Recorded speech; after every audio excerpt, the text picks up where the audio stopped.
Average Joe's Eatery and Patio Bar is North Bay's only year-round lakefront restaurant. On the shores of beautiful Trout Lake, we have been serving delicious food and stunning views since 1999. Indulge in one of our delicious menu items or simply sit with a cocktail in hand and watch the beauty of Trout Lake before your eyes. Check us out online at averagejoes.net or visit us in person at 3501 Trout Lake Road, North Bay. As a Canadore College alumni, you have access to perks. Canadore Alumni Perks. This is a lifetime membership that includes special access to great offers, opportunities to get involved, and so much more. Graduates can access discounts and special offers from businesses and hotels locally, across Canada, and internationally. Get information on special events and news, or access the alumni job portal. Keep in touch with Canadore's alumni office. Visit canadorecollege.ca/perks. Great things happen here. You rely on your vehicle to take you to the places that matter most to you. So bring your vehicle to the team you can rely on to keep it running at its best. Dave's Automotive Services. Whether you're getting your car or truck ready for the season with a tire change, making sure you're safe on the road with an inspection and certification, or doing your due diligence to keep your vehicle in tip-top shape with regular maintenance, Dave's Automotive Services has you covered. Expert troubleshooting, quality repairs, and time-efficient labor are the 3 stars of service you can expect when you bring your car or truck to Dave's Automotive Services at 411 Airport Road. Call 705-478-5544 and book your appointment today. The Frontline Podcast, Season 3. Courtney Kenny, Matthew Sukram, Derek Lindemann, Bob Coles, and Ben Long bring you closer to your favorite teams like never before. Covering everything to do with hockey in the North Bay area, exclusive interviews with the North Bay Battalion staff and players, expert analysis on the OHL, NOJHL, and more, keeping you up to date on all things Voodoos, Trappers, Lakers, and more. It's a new season, it's a new adventure. The Frontline Podcast Season 3. Available wherever you download your favorite podcasts. Tonight's broadcast is brought to you by Average Joe's Eatery. Average Joe's, where we want your experience here to be a happy one. 3501 Trout Lake Road.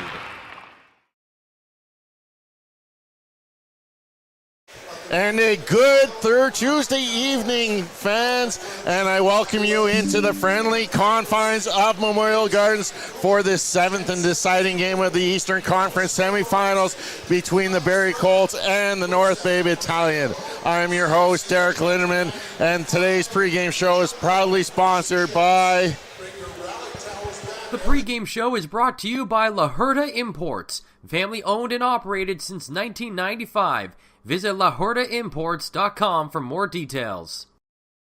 The Barrie Colts ended up forcing a Game 7 last night with a 4-2 victory over the North Bay Battalion down in Barrie. Tyler Savard leading the way for the Colts with 2 goals in that contest. But if history is on its side for the North Bay Battalion, 4-0 in Game 7 since the inception of this franchise, 2 of those games being on home ice, including the last time a 4-1 victory over the Peterborough Petes back in 2016.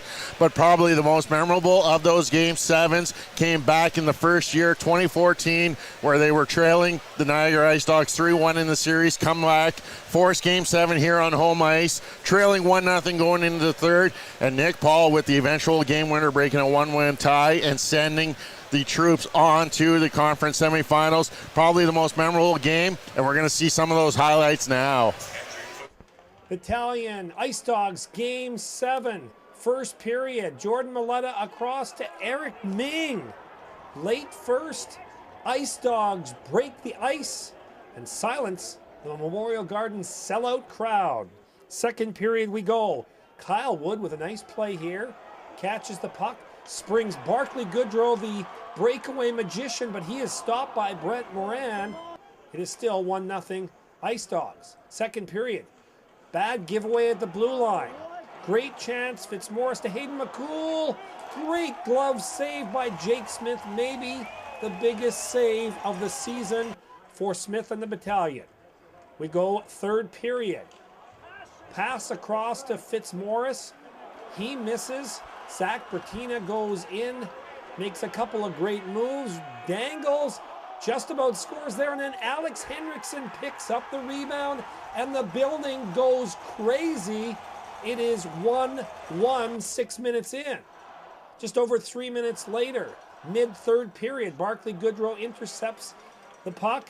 Pass to Ben Thompson across to Nick Paul. He scores his 5th of the series, salutes the crowd as the Battalion come back from a 1-0 third period deficit, a 3-1 series deficit, to win Game 7 in home ice, their first season as the North Bay Battalion, as they win the series.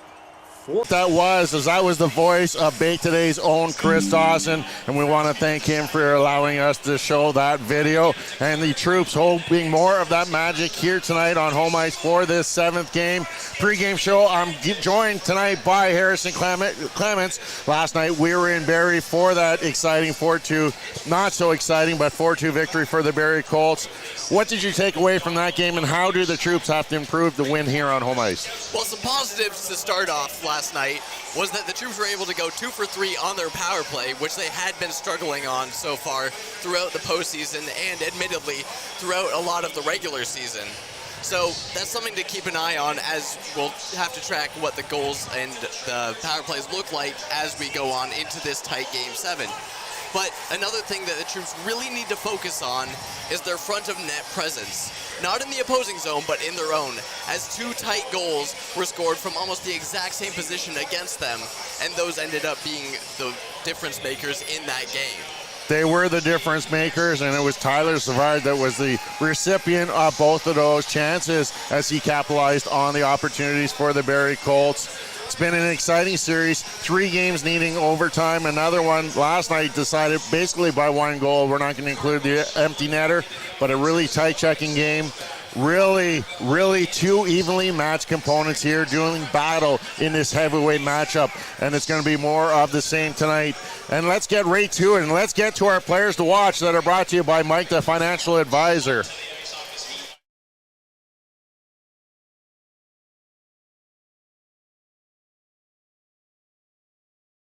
Instagram and TikTok at MikeBFA. Our players to watch tonight for the Barrie Colts, Brant Clark.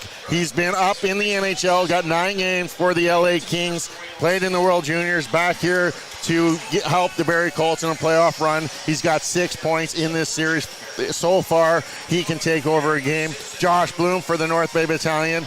1 assist only in this series. He's a player that needs to step up, and I want to get right back to Brant Clark. A lot of negative attention in the press lately with that confrontation at the ringside with a Battalion fan. He's not only got to battle the players on the ice, he's got to battle the fans here in the building, and they're going to let him know every time he has that puck, this is a guy that can really take over a game, and he can dominate. He's the player that has to do it for the Barrie Colts.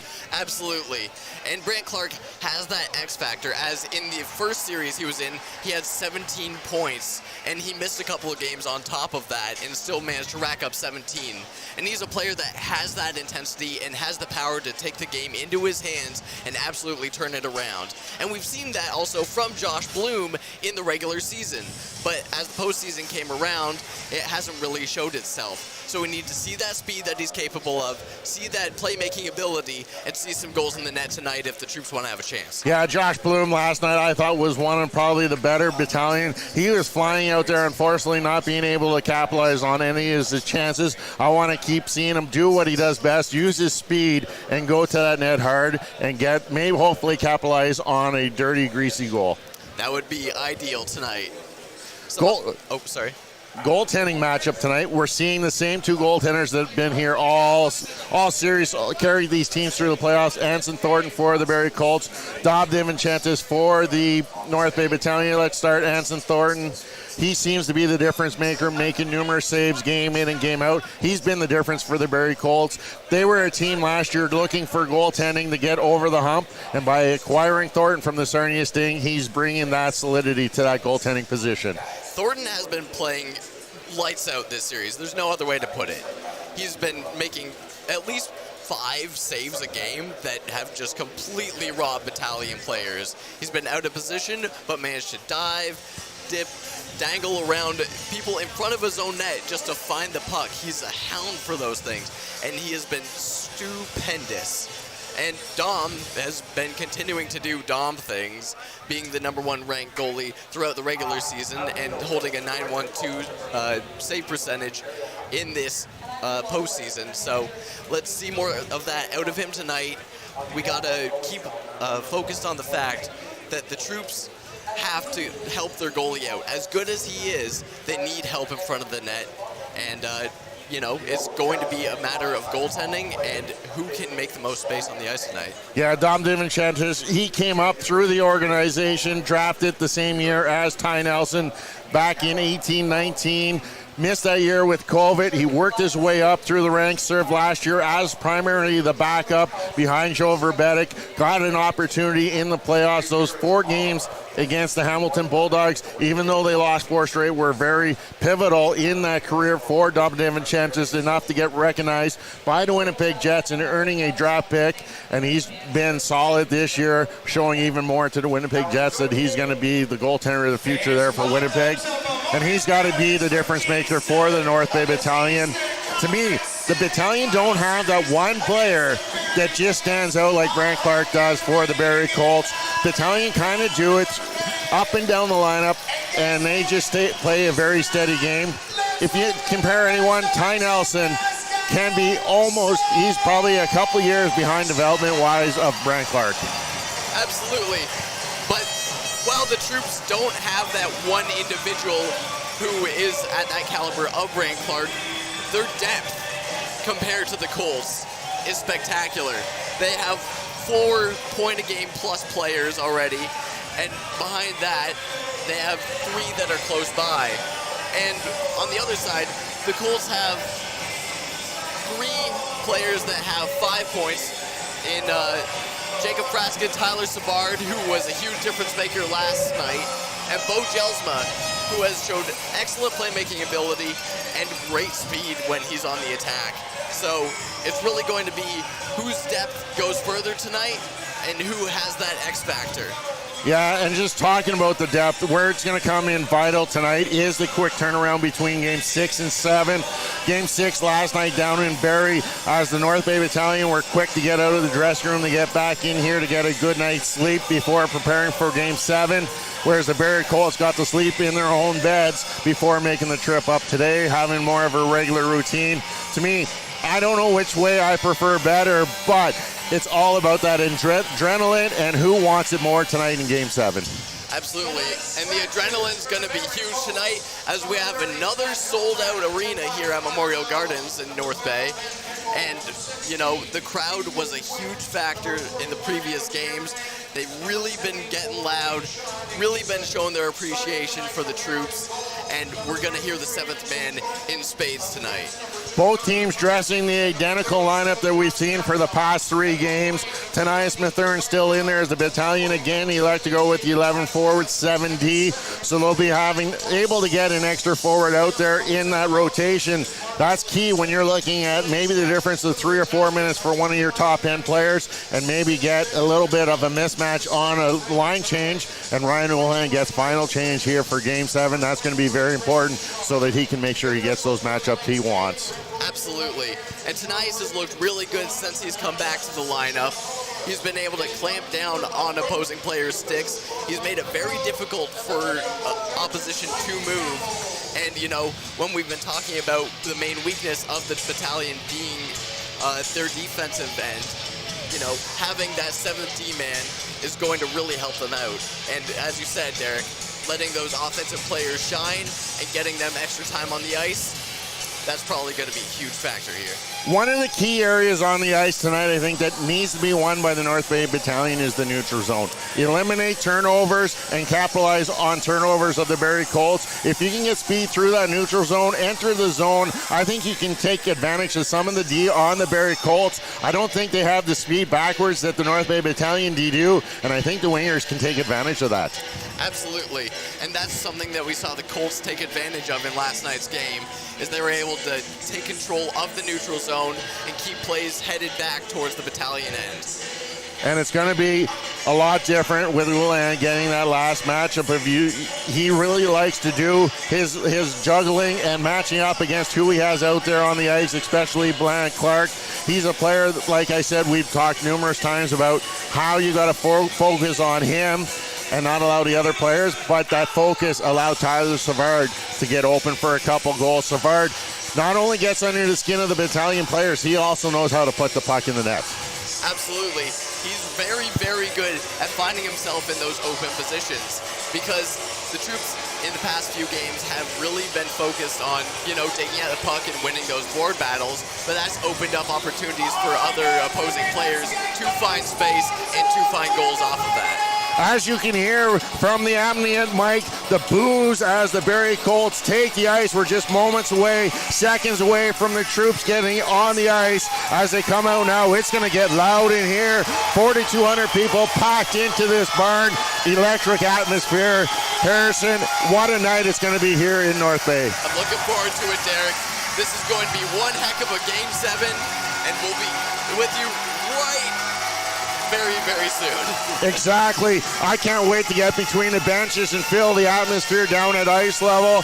It's going to be the loudest. I expect this crowd to be up on their feet right from the get-go. You hear them right from the time they take the ice. The Go Troops, Go chant before the national anthem. That's got to be something to get the adrenaline going for these players. Yeah, it gets me going up here in the booth, and I can't imagine what it does for the players. So, wow. Right around the corner. The players are ready down on the ice. The 4,200 bus is packed here as we're ready for Game 7 of the Eastern Conference semifinals. Next up, Matt Sukram will have the play-by-play. Harrison Clement will be on the color commentary as you are listening to Colts Battalion on the front line. Meals are a special time for families to gather, share their day, and spend quality time together. Those dinners are made extra special when you add tropical produce found in the markets and grocery stores that carry La Huerta imports. La Huerta knows the importance of family, so they know which quality products make the best quality meals for your customers, whether it be Mexican Hass avocados, Brazilian figs, Ecuadorian red dragon fruit, or something just as exotic and special. To get your supply of the best tropical produce at competitive prices with brands buyers trust, contact La Huerta Imports at 705-752-1478. Community engagement is one of our core focuses at McDonald's. The key is finding the right people who are passionate about the same things we are, helping kids be kids. McDonald's proudly supports local organizations such as the North Bay Regional Health Center Foundation, Big Brothers Big Sisters, One Kids Place, the Children's Aid Society, and Ronald McDonald House Charities. Stop by McDonald's on 1500 Fisher Street, North Bay, to see how we can serve you and the community every day. Hey there, I'm Mike the Financial Advisor. When you strip it down to its core and you take away all the industry jargon, I help people solve financial concerns. So if you're concerned that you'll never save enough to retire comfortably, or that your kid is going to graduate post-secondary $40,000 in debt, or maybe even that life is going to take a really unfortunate sideways turn and somebody is going to have to open a GoFundMe page for you and your family, I can help you prevent all of those things from happening. If you want to see how, you can find me on Facebook, Instagram, and TikTok. Just do a search for Mike the Financial Advisor. You should find me.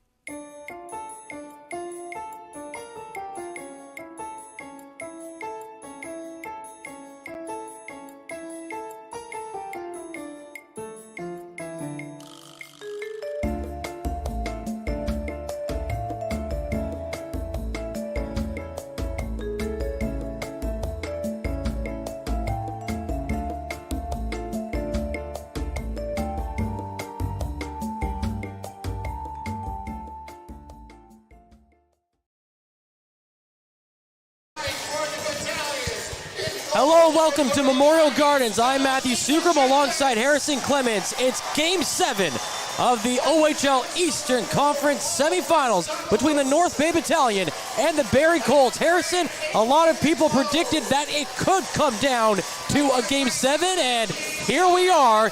It could just be one goal that sends one of these teams to the Eastern Conference Finals. Absolutely, Matt. And it has been close scoring affairs in the losses for the Battalion.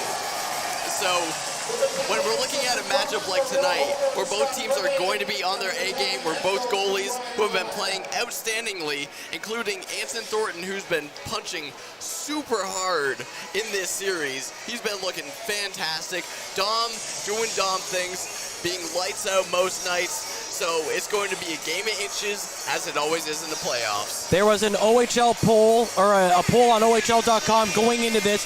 30% of the respondents said the Battalion would win in 6 or 7 games. 30 said it would be the Colts in 6 or 7 games. The puck is dropped, and we are underway for Game 7. It's shot towards DiVincentis. He fires it back up the ice.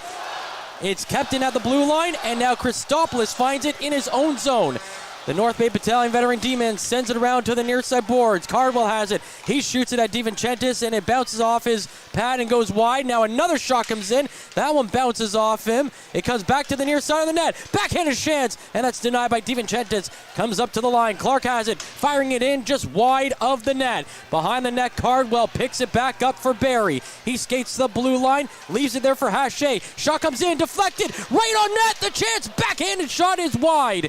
Up to the far side boards, that's Colin McDonald. He will dump it out, and this will go the length of the ice, but icing will be waved off. 19 minutes remaining in this first period. We are scoreless, thanks to a couple of saves by DiVincentis in the early going. Puck dumped down into the North Bay zone, is back up to the half boards. Trying to hold it there, it's McDonald battling Arnsby for it. Arnsby finds the puck, he feathers it into the neutral zone for Tarasevic. He picks it up and dumps it down the ice. Arnsby racing towards it, it's knocked away from him, and the Barrie Colts will get it out to the neutral zone. In the neutral zone, it's Van Steensel who finds it. He dumps it into the Barrie end. Punnett and Tarasevic collide. Van Steensel finds a puck on the near side boards. He sends it to the point. That's Luke in there, firing it in, and a glove save is made by Thornton, and that's our first stoppage in play here in Game 7. Very back and forth start so far. You know, as we mentioned in the pre-show, the Colts have been very good at getting in front of the troops' net and getting chances off. They already have 2 shots on goal, but in contrast to last night, the Battalion so far have been able to jump on those pucks and clear them out in front of their goaltender and make opportunities off of that. Face-off won by the Battalion. They put it in front of the net, and the chance is denied. The puck comes back up to the blue line, carried in by the Colts. Down the right wing side, they dump it to the half boards. That puck is blocked and sent out to the neutral zone. Hertel coming in, looking for his first goal of the series. He sends it across him a third, puts it back in front of the net to Jackson, but it's off the end of his stick and goes to the end boards. Now he picks it up in the corner and comes to the top of the zone. Sends it across to Hislop. He fires it down behind the goal line. Hertel is there, but he gets knocked away from the puck, and it gets cleared out to the neutral zone. Hislop just in front of his own blue line, feeds it back to Hertel. Hertel tried to get it up ahead to Bloom. That got blocked by Akey, and he sends it down the ice. Coming into the attacking zone are the Colts. They send it in, deflected away by DiVincentis. Hard hit thrown on the near side boards by Hislop, looking to move the puck out of the zone. Clark keeps it, sends it across, the shot coming in, and it's off the shoulder, and DiVincentis rebound off the side of the net. Picked up behind the net, that's Brostowski, who loses it. It's turned over right in front of the net. Jodwin's shot is off his stick and high over the glass and out of play. Some desperate moments early on in the defensive zone behind DiVincentis. Yeah, lots of scrambling going on, but the troops being aware enough of where the puck is that they are able to mitigate those chances. So that's good to see them so on top of it so far. It would be even better to see them not get those chances in the first place, but keeping damage control at the pace that they're doing is a good sign. Face-off won by the troops. Petrov plays it up to the blue line to Zito, who gets it to McDonald in the neutral zone, and he goes in one-on-one, looking to take the shot. It's snapped off his stick and then turned aside by the goaltender Thornton. McDonald, the leading scorer for the Battalion in this series. He's also the leading scorer for the Battalion overall in the postseason with 11 goals in his 12 games played, and he almost had number 12 there. Puck now moved back into the neutral zone. Zito has it. He tries to play it up to McDonald. That got blocked, and now Cardwell goes the other way for Barrie. Sends it to the right side, Frasca. Frasca tries to chip it ahead. It's sent along the boards, rolling along on the far side. Hache tries to dump it in. He gets hit by McDonald. Puck goes behind the net. It's on the stick of Cardwell. He'll go back to the half boards and feed it to the point. Hache now across to Clark. Clark back to Hache. Over to Cardwell. The shot comes in well wide of the net. Ricochets off the glass, and it's down the ice. Petrov and Cardwell going towards, Clark going towards the puck. Clark pushes the puck over the blue line. Christopoulos has it. He comes in, takes a shot, and the save is made by the goaltender Thornton there, but now it's back to the blue line to Lukin. Lukin pitching in, but he can't get the shot off as it's stripped of him by Clark. Clark puts on the brakes, turns back, and he turns it over in the neutral zone. Here comes Sarasevich onside. Puts on the brakes, sends it back to Arsby. Taking a shot, save made by the captain Thornton. That will be his third of the game, but the captain, by the goaltender Thornton, shot by the captain Arnsby. And plays like that are being made because, as Derek mentioned in the pregame show, keeping that neutral zone control. And they've already had a couple of chances off it. Shots tied at 3-3 right now, and it's forcing draws in the opposing zone and is forcing more plays to be made in the Barrie zone instead of keeping it down in the troops. Off the draw, the puck comes out to the neutral zone, and it's McDonald going in on the right side. Takes a shot, save made by DiVincentis. Puck comes flipped up to the slot, and it's Van Steensel who finds it. He skates out to the neutral zone and dumps it down the ice. Off the end boards, going right in. Tarasevich gets hooked, going towards the net, and the Colts will be penalized for that defensive miscue. 15:25 remaining in the first, still looking for our first goal of the game.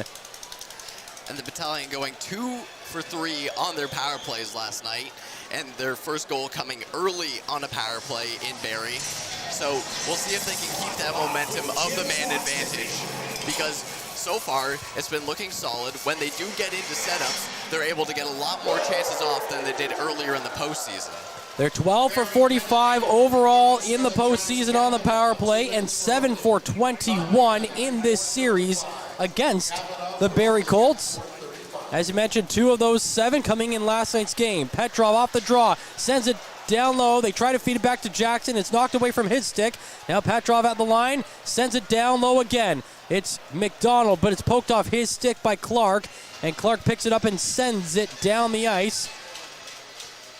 That's a matchup we could see for years to come in the NHL. Clark and McDonald both playing, or drafted, or prospects, I should say, of West Coast teams with the Kings and the Sharks. Petrov bringing it back over the blue line. He sends it to the corner. Nobody there for North Bay, and it will roll all the way down to the ice where DiVincentis stops it in front of his net.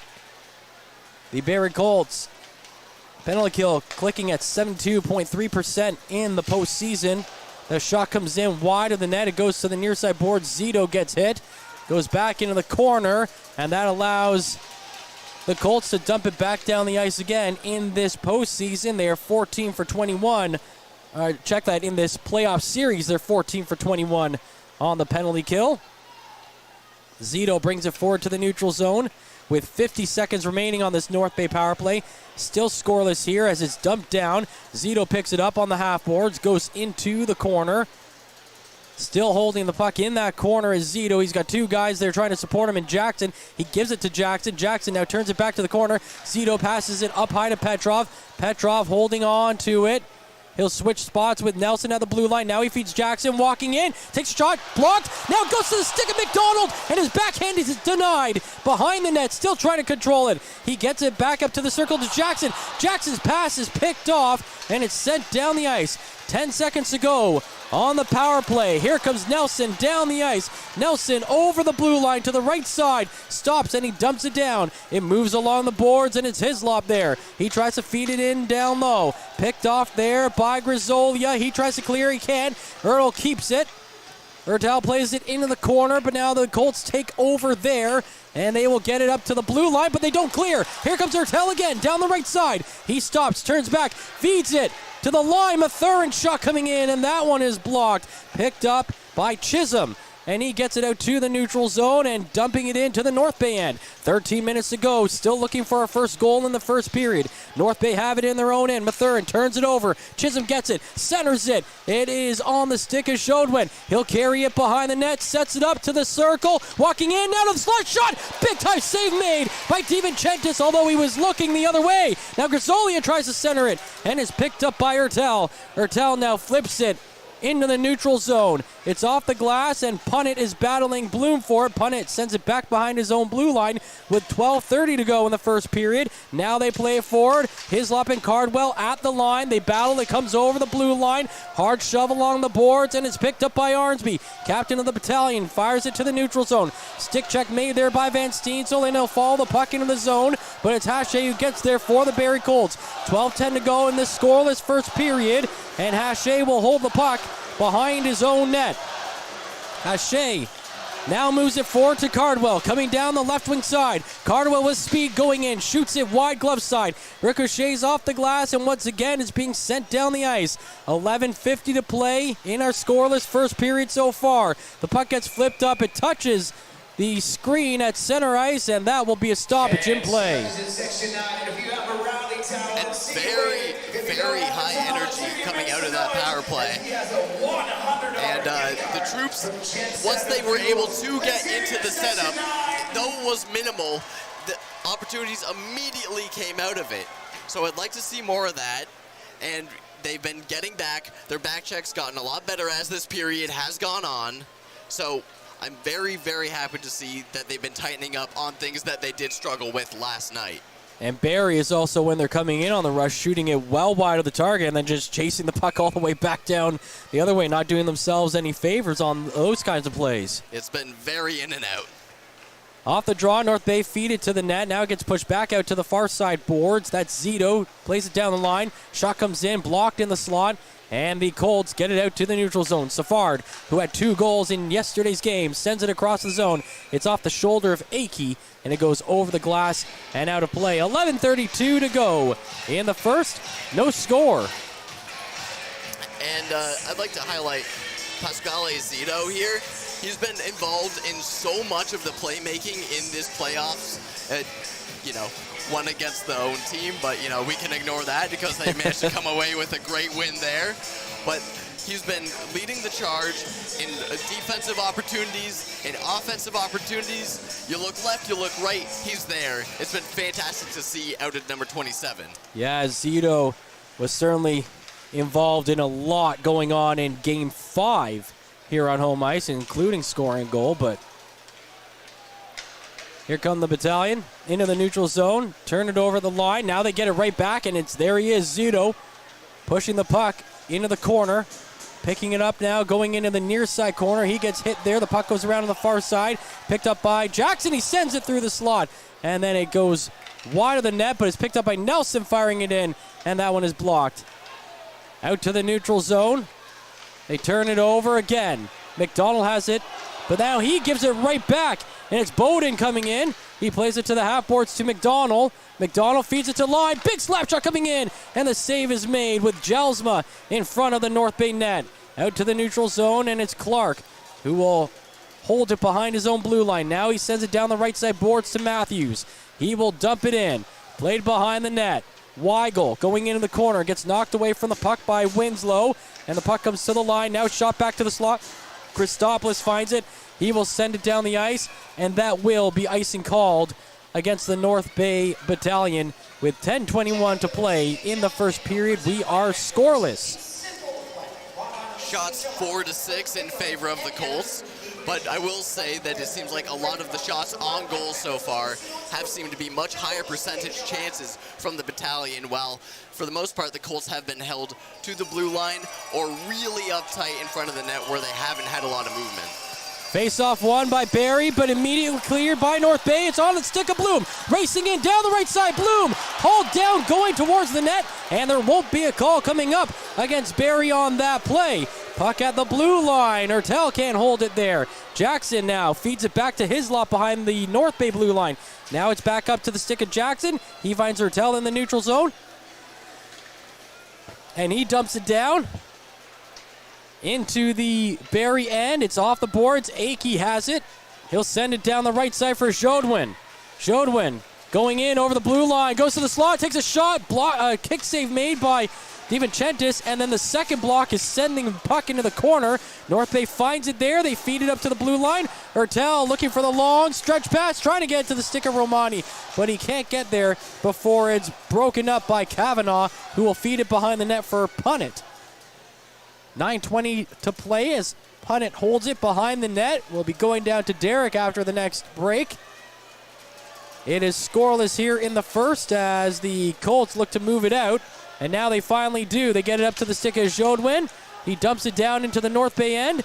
Winslow picks it up in that corner. He feeds it up ahead to Zito. Zito turns it over. Shot coming in. And it's just wide. Picked up on the far side by Jodwin. Held on the boards by Winslow. The puck gets kicked behind the net to Christopoulos. And now he'll bring it back out the right side. Turns back and looks for some safety behind his net again. 8:40 to play in the first period. No score here in Game 7. Wakely heading out of the zone down the left wing side. Gets hit on the half boards, and that allows Cardwell to pick up the puck. Cardwell turns it over. Wakely finds it, looks to center it, but it's broken up in the middle of the zone. And now it's Cardwell the other way for Barrie. He dumps it in, he flips it over the glass and out of play. We'll take a break. We hope you're enjoying it here from Memorial Gardens, and we will be right back.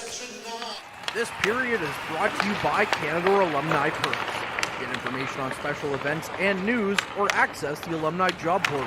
Visit canadacollege.ca/perks for more information. And we'll go downstairs and bring Derek in, who's between the benches. Derek, no score here in the first. Have you seen anything that shifted momentum either way at this point?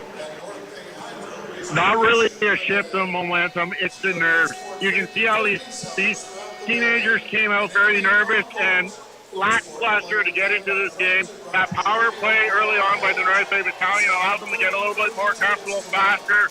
And the key is both benches have been able to get all of their players out on the line into the game already. Everyone's starting to settle down. You can really see them get settled into this game. And it's going to be an exciting game, as you can hear all 4,200 fans. Probably the loudest I've heard down here between the benches. This building's rocking, Matt. Yes, it is, and the wave has made its way through Memorial Gardens here. This is something I don't think I've seen very often in my 10 years of covering battalion hockey here, but it's certainly been pretty prevalent in this series. Yeah, the wave started prolifically, I'll say, at the beginning of this series, and it has not slowed down. North Bay get the puck out of the zone. Van Steensel dumps it down the ice into the corner, into the half-board. Shot coming in, and Thornton makes the save. That will be his 5th of the game. 8:07 remaining in the first period, and we are scoreless. Want to say hi to Rebecca, Braden, Lauren, and Lyndon. Thanks so much for watching on YouTube. Lyndon, we miss you, buddy. Hope you're having a good summer down south. Lyndon is a student at Nipissing University and was certainly a valued member of our broadcast team before the school year ended. So thanks for tuning in, Lyndon. Play back underway. Picked up behind the net. Akey has it, and he will dump it out to the neutral zone. Pass coming across to McDonald. Now it's in the middle of the North Bay area, but it's not picked up by anybody, and North Bay are able to clear it out of the zone. It's all the way into the Barrie end. Akey plays it back, and now it's sent ahead. Savard swipes at it and dumps it into the end boards in the North Bay area. Play behind the net. Nelson finds it for North Bay. Nelson looks down his left wing side, plays it across to the far side, and Mathurin gets it out. Mathurin takes a hard hit after dumping that one out, but he gets up, he's okay, and now it's Nelson going the other way, takes a shot, and the save is made by Thornton. 7:22 to go, still scoreless in the first. And that right there is an example of the power of Ty Nelson. He can skate directly into the zone with 3 players and make a dangerous scoring opportunity out of nothing. He has, I believe, 8 points so far in this series, and that's even with him scoring a goal and then missing the rest of a game. Yeah, 4 goals and 12 assists overall in the postseason. And that's a dynamite player that you need. Here comes McDonald, the shot off the draw. It's kicked away by Thornton. Gotta say, I have been impressed with Thornton every game in this series. Outside that outburst in Game 5 where he let in 7 goals, 6 of them coming within 2-minute spans of each other in those where they scored 3 in a row in the second and third period. But there's a shot coming in, and Thornton makes another glove save. I mean, he's been impressive for a guy that, was not drafted originally in the OHL, was picked up in the U18 draft, gets 1 season under his belt, and then gets drafted by the Arizona Coyotes. That's a pretty impressive story, and, he's showing why he turned heads in that Coyotes system. He's been playing spectacularly this entire series, and I remember coming into this, looking at his stats, looking at how well he had been playing and thinking, we should have a bit easier of a time than Mississauga because of this goaltending, but he has far surpassed any stat line could predict. Absolutely. 2.98 goals against average in his postseason so far. And that's an icing call against the Barrie Colts. So big face-off coming up here for the North Bay Battalion in the attacking zone. The Barrie Colts have the edge in the face-off circle right now, 7-5 in that category. And this is where you want to win your draws. And the Battalion do. They drop it back to Nelson. Now it's Jackson firing it wide of the net. Ertel right on the doorstep, but can't get the shot off. Picked up, and a hard hit on the near side boards as Cholach was not expecting Ertel to be right there, but the puck gets flipped out to the neutral zone. Now it's dumped right back in. Played around on the far side boards. There's a hit thrown. Ending up with the puck is Bloom. Down the right side, now to the circle, towards the net, puts it in front. Winslow was right there, but he could not get the shot off. Up to the line, Christopoulos down the right side, back to Bloom. He tried to feed it back in front to Jackson behind the net now. He flips it off the glass and out of play, and maybe one too many passes that time by the Battalion in the offensive zone. Ertel playing the body spectacularly there, making more than one scoring opportunity off of playing his man, taking them out, getting the puck loose, and getting teammates close by so that they can get scoring opportunities off of him being focused on just playing the man. And he's been very, very good at that throughout the entire postseason and the regular season. It's been great to see from him. 6:10 to go in the first period. It is scoreless. Romani with the puck. Trying to feed it behind the net. Wakely is there, gets to it. Now he tries to play it off the boards to Petrov. And now Romani battle for it on the near side. It comes to the line. Nelson chips it back along the boards. Going into the corner. Wakely coming in late. Can't get control of the puck as Punnett gets it to the far side boards, and Barrie will skate out of the zone with it. Coming down the ice, the shot in. Blocker save made. Goes into the corner. Now behind the net. Coming out of that area is Chisholm. Chisholm now gets pushed back into the end boards. Wakely falls down, though, and this is how Barrie scored one of their goals in last night's game. Good forechecking behind the net before they brought it out in front. They're trying to do the same thing here. Grisolia being held by Brostowski on the near side boards, and then Chisholm runs over Petrov as they get the puck out of the zone. Shot right back in. Sent around to the near side, and Petrov picks it up. Now he'll head out of the zone. Petrov dumps it in on the left wing side. In behind the net, Hache is there to chip it back along to the far side boards, and that allows Barrie to come out of the zone with it. They got a 3-on-2 the other way. Clark drops it back to Chaudwin on the right side, but he cannot handle the pass. It goes behind the net now. Back in the near side corner, that's Jelsma. Jelsma on the half boards, looking to set it up. He gets it to McDonald coming in through the slot. Takes a shot, deflected in the pad, save made. Rebound chance denied as well. Now Josh Bloom's there, and he gets it out to the neutral zone. Pushed down is Jackson as he was going in the puck. And play will continue. 4:30 to go in the first period. Still no score. Puck behind the blue line. Now it's sent out to the neutral zone. Jelsma picks it up there for Barrie. Dumping it in onto the stick of Hislop. He will send it back forward for North Bay. It is Mathurin feeding it up ahead. Jelsma will knock it down behind his own blue line. Now he sends it to the neutral zone. That's turned over. North Bay give it right back. Jelsma coming in. 2-on-1 to the left side. McDonald back to Jelsma. Scores! A turnover in the neutral zone leads to the opening goal of this game, and the Barrie Colts lead 1-0 in Game 7. an errant pass, and Bo Jelsma does what he's been doing very well throughout this entire series and finding the back of the net. And that's what we were talking about, that neutral zone control. It's the key to this game. And when you're making passes, you don't know where it's going, sometimes it ends up in the back of your net. 4:10 remaining in the first period, and the Colts strike first in a Game 7, and in a Game 7 on the road, no less. That is exactly where you want to be, except I know Courtney Kenny's been touting this stat.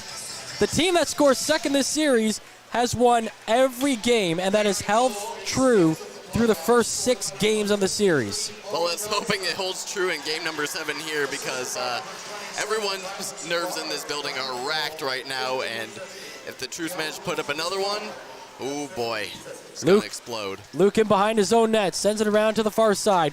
Tarasevich holding it there. Now it gets knocked away from his stick, sent all the way down the ice, and icing is called. 3:44 to go in the first period. It is 1-0 for the Barrie Colts. Shots going both ways, 8-9. Colts just managing to get the one in. But overall, despite the Colts going up one, it has felt very balanced and even in the Battalion favor. Yeah, I agree with that. There have been moments where the Battalion have really cycled the puck well inside the offensive zone. They've just got to get back down the other way as Barrie's playing really aggressive on the forecheck in the last couple of minutes. Frask off the draw, gets a shot and kicked out to the far side boards. Now it comes back to the circle and is carried out. Arnsby leading. Sends it across to Van Steensel. Over the blue line, he dumps it down, but that will be offside against the North Bay Battalion. 3:27 to go in the first period. 1-0 is the lead for the Colts. Want to say hi to a couple more people who are watching in online. Warren H., thank you so much. Yeah, don't forget to like and thumbs up the live stream. It really does help out our Frontline channel. And if you are a fan of podcasts, you can go listen on Spotify or Apple Music, wherever you get your favorite podcasts, and download the Frontline podcast now. And if you like and subscribe and share that really helps us out. You can also visit patreon.com/frontlinebroadcast. Check that, patreon.com/frontlinepodcast. And that's where you can support us financially. Doesn't take much, $2, $5 a month. That would really help and go a long way into helping us keeping this thing going. But again, we want to thank you so much for listening in and watching along. We're having a pleasure bringing you tonight's game. 3:20 to go in the first period. It's the Colts ahead 1-0. They win the draw in the offensive zone, drop it back, and now it's up ahead to McDonald. Sent around to the near side boards. Comes around to Petrov. Petrov can't hold it there.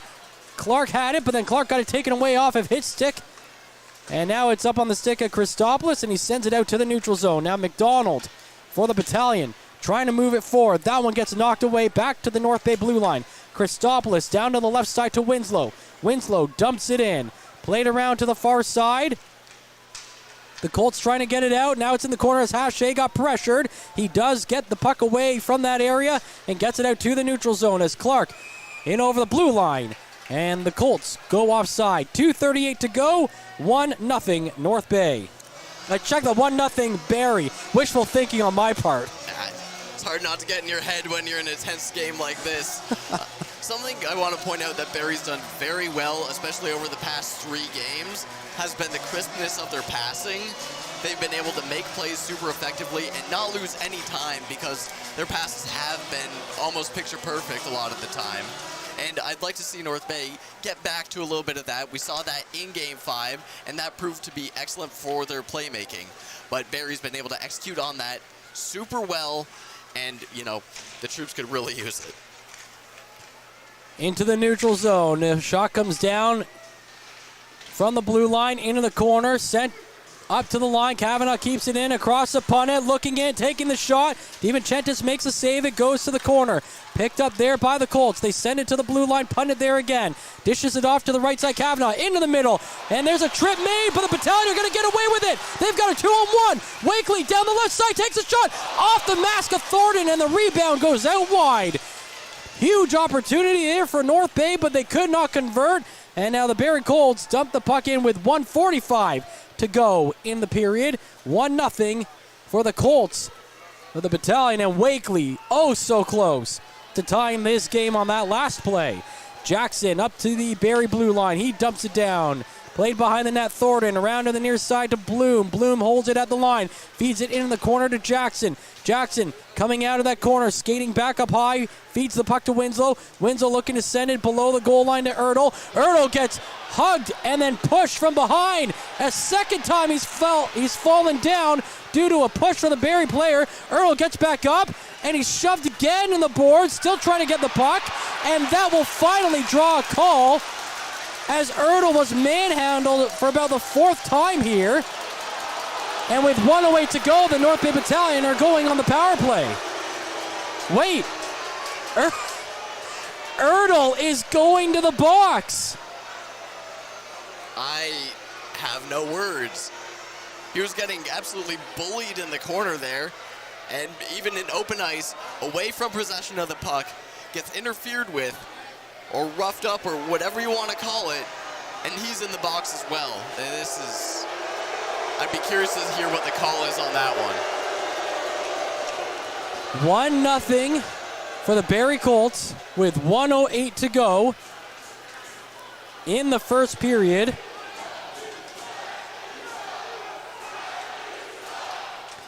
And that is, I don't get it. I don't understand that one. So playback underway here with a minute to go. Van Steensel coming down the left wing side. Trying to shoot that one in, and Van Steensel gets upended in the slot area. And the puck coming out. The Colts bringing it down the ice. Leading 1-0, trying to expand to that, but the shot comes in and a save is made by DiVincentis. In behind the net with 35 seconds to play in the period. Van Steensel down the left wing, over the blue line, stops, and now he'll track back. 4-on-4 will continue for a minute 15 here, but there's only 20 seconds remaining in the period. Now Zito over the blue line, coming down the right side, into the circle, back up high, it's Nelson, tries to shoot it, it gets blocked, and it's a 2-on-1 for the Colts. Across to the right side, Jelsma tried to feed it back across the slot, but a brilliant play by Christopoulos to break up the shot. And now as the buzzer goes, the shot comes in well after the buzzer. That's going to draw a bit of a crowd in the corner. But the two teams will skate away from each other. And that was an amazing defensive play there by Paul Christopoulos to break up that 2-on-1 to keep this at a 1-goal deficit at the end of 20 minutes. Well, that was not the way the Battalion were looking to get out and into the locker room after the first 20 minutes, but they certainly they certainly had some chances in that one, and 4-on-4 will continue when the second period commences. Before then, Derek and Harrison will break down everything they saw here in our first period intermission. You're watching the Frontline broadcast right here on YouTube, presented by Average Joe's. Don't go away. Average Joe's Eatery and Patio Bar is North Bay's only year-round lakefront restaurant. On the shores of beautiful Trout Lake, we have been serving delicious food and stunning views since 1999. Indulge in one of our delicious menu items, or simply sit with a cocktail in hand and watch the beauty of Trout Lake before your eyes. Check us out online at averagejoes.net or visit us in person at 3501 Trout Lake Road, North Bay.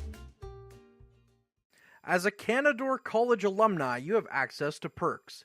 Canadore Alumni Perks. This is a lifetime membership that includes special access to great offers, opportunities to get involved, and so much more. Graduates can access discounts and special offers from businesses and hotels locally, across Canada, and internationally. Get information on special events and news, or access the alumni job portal. Keep in touch with Canadore's alumni office. Visit canadorecollege.ca/perks. Great things happen here. You rely on your vehicle to take you to the places that matter most to you. So bring your vehicle to the team you can rely on to keep it running at its best. Dave's Automotive Services. Whether you're getting your car or truck ready for the season with a tire change, making sure you're safe on the road with an inspection and certification, or doing your due diligence to keep your vehicle in tip-top shape with regular maintenance, Dave's Automotive Services has you covered. Expert troubleshooting, quality repairs, and time-efficient labor are the 3 stars of service you can expect when you bring your car or truck to Dave's Automotive Services at 411 Airport Road. Call 705-478-5544 and book your appointment today. The Frontline Podcast, Season 3. Courtney Kenny, Matthew Sukram, Derek Lindemann, Bob Coles, and Ben Long bring you closer to your favorite teams like never before. Covering everything to do with hockey in the North Bay area, exclusive interviews with the North Bay Battalion staff and players, expert analysis on the OHL, NOJHL, and more, keeping you up to date on all things Voodoos, Trappers, Lakers, and more. It's a new season, it's a new adventure. The Frontline Podcast Season 3. Available wherever you download your favorite podcasts. And we're back inside Memorial Gardens where the Barrie Colts lead the North Bay Battalion 1-0 after 20 minutes of play. Let's take a look at the scoring ledger of that first period. Bo Gelsma with the only goal of that period coming at the 15:50 mark, his 5th of the season from Tyler Savard. Couple penalties to talk of there in this first period. Josh Kavanaugh went off for a hooking at 4:35, and then at 18:52, Arthur Cholach went off for cross-checking, and Justin Ertel went off for diving. They have 52 seconds left on their power play, so we'll have 4-on-4 to start the second period of play. Taking a look at the shots on goal, Barrie Colts out shooting the Battalion 12-9 in that first period. Face-offs this time being slightly edged by the North Bay Battalion as they won 11 of the 20 draws. So the Battalion a little better in that face-off numbers tonight. No other games going on in the OHL as the other 3 finalists have already been decided. The Peterborough Petes knocking out the Ottawa 67s last night with a 5-4 victory, winning that series in 6 games. And then in the West, it was the Sarnia Sting sweeping the Saginaw Spirit 4-0, and the London Knights taking the Kitchener Rangers down in 5 games. Taking a look in the NHL tonight in the playoffs, 3 games are on the schedule, and we'll run you through those momentarily. As first off, the only game currently underway, the Islanders are leading the Carolina Hurricanes 1-0 late in the first period. A 8 o'clock start in Dallas as they host the Minnesota Wilds. That series is deadlocked at 2 apiece. Also at 2 apiece, the LA Kings are in Edmonton to take on the Oilers. A 9:30 start out there in Alberta. But back to the action here. I'm joined again by Harrison Clements for the first intermission. Battalion looked a little shaky at times. A costly turnover in the neutral zone. We talked about that in the pregame show, how important it is to win that neutral zone battle. Leads to a 2-on-1. This time, Savard electing past the puck, and Gelsman making no mistake, keeping it on the ice. And it's the Colts getting that empty opening goal. But as we know, the first 6 games decided by the team that scores second. Absolutely, and another stat line I'm holding on to is that the Troops haven't lost 2 in a row since that Sarnia lost at the end of February, where they lost 8-2. So I'm hoping that that maintains true, and that second scoring, it's been true for 6 games so far in this series. Why not make it 7? Why not make it 7? In that first period, there was moments where it looked like the Troops were really dominating in the offensive zone, and then there was other times where it was just like turn the puck over and retreat. A little tighter in the defensive zone, I think, tonight, but they're still allowing players to get free in that slot area. Yeah, and, normally we call the back of the net Gretzky's office, where defensive players are able to set up to go on the offense. But it seems like the Colts have been able to take up office in the troop zone on more than one occasion and create dangerous opportunities. So that's a little bit concerning, but their in front of the net presence has been diminished a bit, the Colts that is, because the Troops are able to clamp down a bit more effectively. So I'd like to see that continue on. And another thing I really want to point out here, Derek, is that the Troops' forecheck has really increased as the period went on and forced a lot of solid opportunities. Dallin Wakely forcing a chance, Justin Ertel with a couple, just by playing the body and getting that puck loose into those players that are able to make threats. And I think that's key, is especially trying to wear down those defensemen of the Barrie Colts. We know that they're not the quickest foot, and if we can get pucks in deep, I know it's cliche, get pucks in deep, hammer the D, making them double check their shoulders to see when they're going to get a hit and who's going to hit them. Make them worry about going back to get pucks against the boards. If you can get them worried and in their head, you might be able to cost a couple turnovers, maybe capitalize and get one off the forecheck. To me, the North Bay Battalion, you got to keep that forecheck and have a heavy forecheck, but you got to be responsible and have that F3 a little higher to help back up with the D.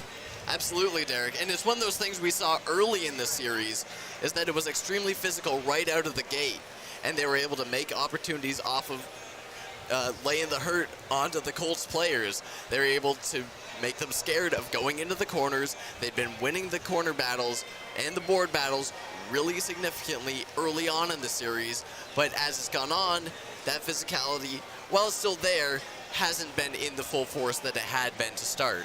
Yeah, to me, that first 20 minutes didn't boil over, kind of like what we would expect in a Game 7. After the whistle, there hasn't been really those scrums where there's a lot of pushing and shoving.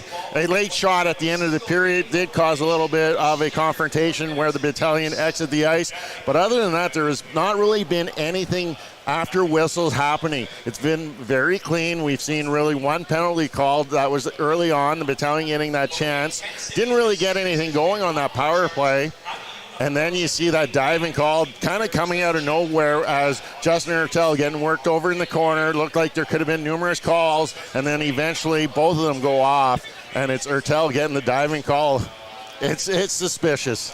It is a curious call. I will not deny that, but I'll take a 4-on-4 over being down a man any day. And something the Troops have needed to do is get more space when they are breaking into the zone. 4-on-4 does allow for that, but on the flip side, it allows it in the other direction. So we'll see. They have 52 seconds left once this period starts. Maybe a quick opportunity, good opportunity off the draw. Anything's still possible. There's still lots of hockey left to be played.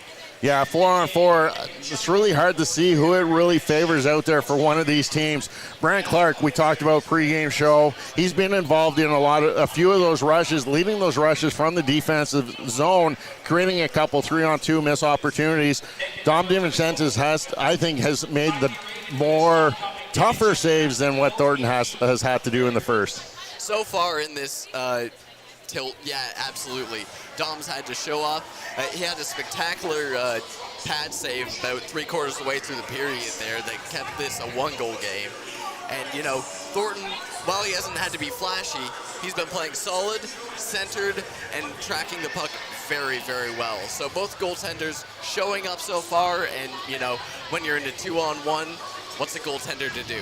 You pick a side, hopefully you make the right choice. Well, and after looking at how the game went last night, it was Savard that did all the damage for the Barrie Colts. He was the puck carrier entering the zone, and he had Bo Jelsma, another dangerous player, and this time feeding Jelsma, who makes no mistake, with that one-timer. And again, the battalion did respond quite well after giving up that goal, and that's what you need as a team trying to get back into it. There's still 40 minutes to play, and that's the thing that Ryan Houlihan's going to be addressing in the dressing room, is that there's still 40 minutes.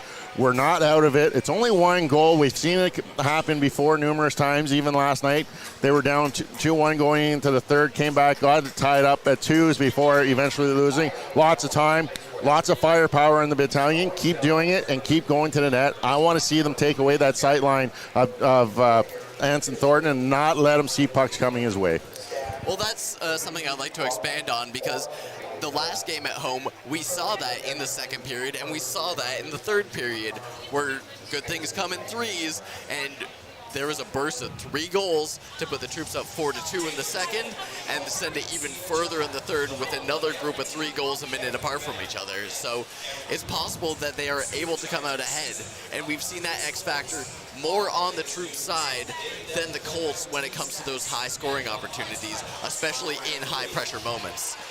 Okay, quick question. How important is the seventh man? You've been here for games 5 and 7 now. You were in Barrie last night for game 6. The atmosphere quite different in Barrie than what we see here.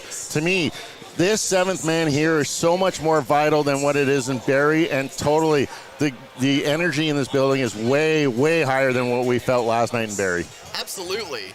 The fans here, they come out, they support through thick and thin. They have been loud. Before the game even starts, they are loud. They want Barrie to know that there is more than just 6 men on the ice there. There is 7, and they are here to win no matter what. And that was one of the key points. If you read the Bay Today article Chris Dawson wrote about that game back in 2014, is Zach Bertina talks about how they never really felt that seventh man in this building until that game 7. That night they had 40, just over 42-50 in the stands. To me, it's going to be equal that. When I look today compared to what I saw on Saturday, there's not those empty seats that were visible on Saturday. I'm going to say this is closer to 42-80 that we're going to see here announced. That comes up midway through the third. But really, you hear them. They're giving it to your home team. They're cheering them on. They're giving it to the Colts by booing them every time, especially Clark getting ice. They're giving it to the referees when they don't like the calls. They're out and loud. It doesn't matter who is on the ice. You're not safe. Yeah, you got some WWE in my OHL, and I am not complaining. I am very here for people choosing heels, choosing the heroes, and, it's a battle on the ice no matter what. And I'd like to talk about the fans in Barrie, because they were very loud and supportive, but they didn't have the passion that it seems that the people in North Bay do. They're out in droves tonight. The weather hasn't been great, and everybody still makes it out here because they want to support their hometown team. It's wonderful to see. And really, when we were there last night, I think the only time you really had a "Go Colts, Go" chant is when the Troops fans started with a "Go Troops, Go" chant first, and they were just trying to out loud how faithful the Battalion fans are. And then not until Savard scored that goal with just over 2 minutes left did they really get boisterous for any length of time. So totally different atmosphere here for this game, and really like the support that these players deserve, and they deserve it, and they're going to put a show on. They're going to leave everything on the ice for the next 20-40 minutes of play. And you know what? I think that's going to be the difference. This seventh man is going to help them get back into this game. Adjustments. Marty Williamson happy with this first period with that 1-0 lead. How does he come out and prepare his players for the second? How does Marty? Well, Colts are up. They're happy. Their game plan is working so far. It's looking for those little mistakes that the Troops are making. And if you want to focus on the mistakes, it's keeping that blue line pressure up, it's keeping that neutral zone pressure up, and the Troops need to respond in kind to that. They need to take over the neutral zone and make sure that, hockey's a fast game, but it doesn't hurt to slow down and make sure that the play you're making is the right one. And I think the Troops could use a little bit of that because they have the speed once they see the play to execute on that. So I think Ryan needs to make sure that his fast players know, go fast, but it's also going to be key that they're making the right plays, not just making a play because it presents itself. Yeah, North Bay has to start connecting a little bit on the passes. I thought they started using their speed quite a bit there, but not really getting any of that trailer effort and getting the defense involved in those rushes. Kind of just taking it down the wing, taking it in behind the net, and not really getting any opportunities of it. I want to see them maybe curl up at the top of the circle, wait for the delayed player to join the rush, use the D more, create more space for your forwards, drive that front of the net, and see if you can get a goal. Again, you got to get traffic in front of Thornton. I don't know how much you can say that, but traffic, taking away eyesight, maybe forcing a rebound, good things can come if you go to that net. Yep. Pucks in deep, pucks on net, cliches for a reason, because they work. It does work, and you're going to see, I think, a lot more passion out of these players in the second period. I want to see them continue with that pressure on the defense, start laying the body, especially Brent Clark. Every time he touches the puck, you got to have a body on him. Finish your checks, stay within your game. Don't give any of those opportunities to the Barrie Colts to extend this lead. 1-0 is not out of reach for the North Bay Battalion as they get ready to come back on the ice. We're all set here for the second period at Memorial Gardens. Matt Sukram will rejoin Harrison Clement for the call of the second period as you are listening to Colts Battalion on the front line. Meals are a special time for families to gather, share their day, and spend quality time together. Those dinners are made extra special when you add tropical produce found in the markets and grocery stores that carry La Huerta imports. La Huerta knows the importance of family, so they know which quality products make the best quality meals for your customers, whether it be Mexican Hass avocados, Brazilian figs, Ecuadorian red dragon fruit, or something just as exotic and special. To get your supply of the best tropical produce at competitive prices with brands buyers trust, contact La Huerta Imports at 705-752-1478. Community engagement is one of our core focuses at McDonald's. The key is finding the right people who are passionate about the same things we are, helping kids be kids. McDonald's proudly supports local organizations such as the North Bay Regional Health Center Foundation, Big Brothers Big Sisters, One Kids Place, the Children's Aid Society, and Ronald McDonald House Charities. Stop by McDonald's on 1500 Fisher Street, North Bay to see how we can serve you and the community every day. Hey there, I'm Mike the Financial Advisor. When you strip it down to its core and you take away all the industry jargon, I help people solve financial concerns. So if you're concerned that you'll never save enough to retire comfortably, or that your kid is going to graduate post-secondary $40,000 in debt, or maybe even that life is going to take a really unfortunate sideways turn and somebody is going to have to open a GoFundMe page for you and your family, I can help you prevent all of those things from happening. If you want to see how, you can find me on Facebook, Instagram, and TikTok. Just do a search for Mike the Financial Advisor. You should find me.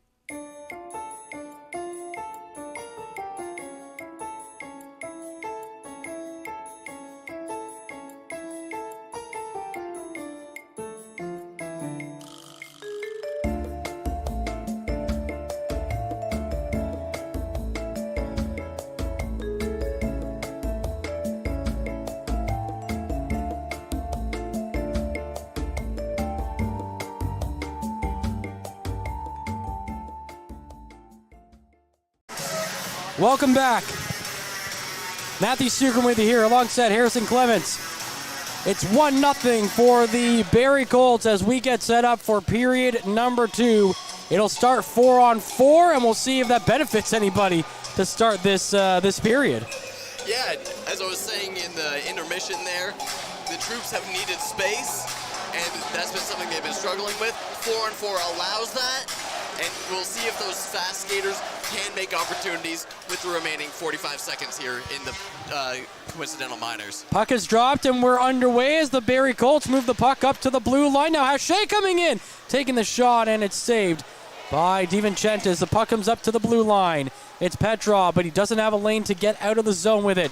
He drops back. Now he plays it forward to Jackson down the left wing side. Jackson across the zone to the right side. That one got blocked. And now it's the Colts going in. Frasca trying to catch up to the loose puck. He gets there, but he gets shoved into the corner. And now along the end boards. Puck comes back up high. It's Punnett carrying it in. He leaves it on the boards for Cardwell. He'll skate to the right side. Drops it back to the blue line to Clark. Clark skating in backwards. Now he goes to the line. Sends it up for Punnett. Punnett fires it in. Deflected wide of the net. Picked up there by Clark. Leaves it in the corner for Cardwell. Cardwell looking towards the line. He gets pushed by Jackson. We're back to 5-on-5 play as the puck goes in the near side corner. Being held there is Frasca by by Winslow. Puck comes out in front of the net. Digging away at it. One chance is denied. A second chance is stopped. One player is pulled down in front of the net. That's Ertl involved again. And on the far side, it's the Colts touching the puck, so that means the Battalion are going to be penalized. And as Petrov gets control of it, they are sending Ertl to the box for holding in front of the North Bay net. And Dom being laid out there, trying to make a desperation save, which he completes. He gets sent back up out to the point and is able to be deflected again while he's laying down. Great effort from him, and then, you know, that holding penalty, it's Ertel again in the box. for holding. 18:42 to go. 1-0 Colts lead. And the Barrie Colts get their power play on the ice for the first time tonight. They're 16 for 48 overall in the postseason. That's number 1 in the OHL, 33.3% with the man advantage. Right off the draw, though, it's Arnsby getting it out to the neutral zone. Trying to get it in over the blue line. He gets stopped. And one of the officials, so Arnsby tripped up Hache coming into the zone. The official lifted his hand initially and then just kind of rubbed his chin and decided not to call it.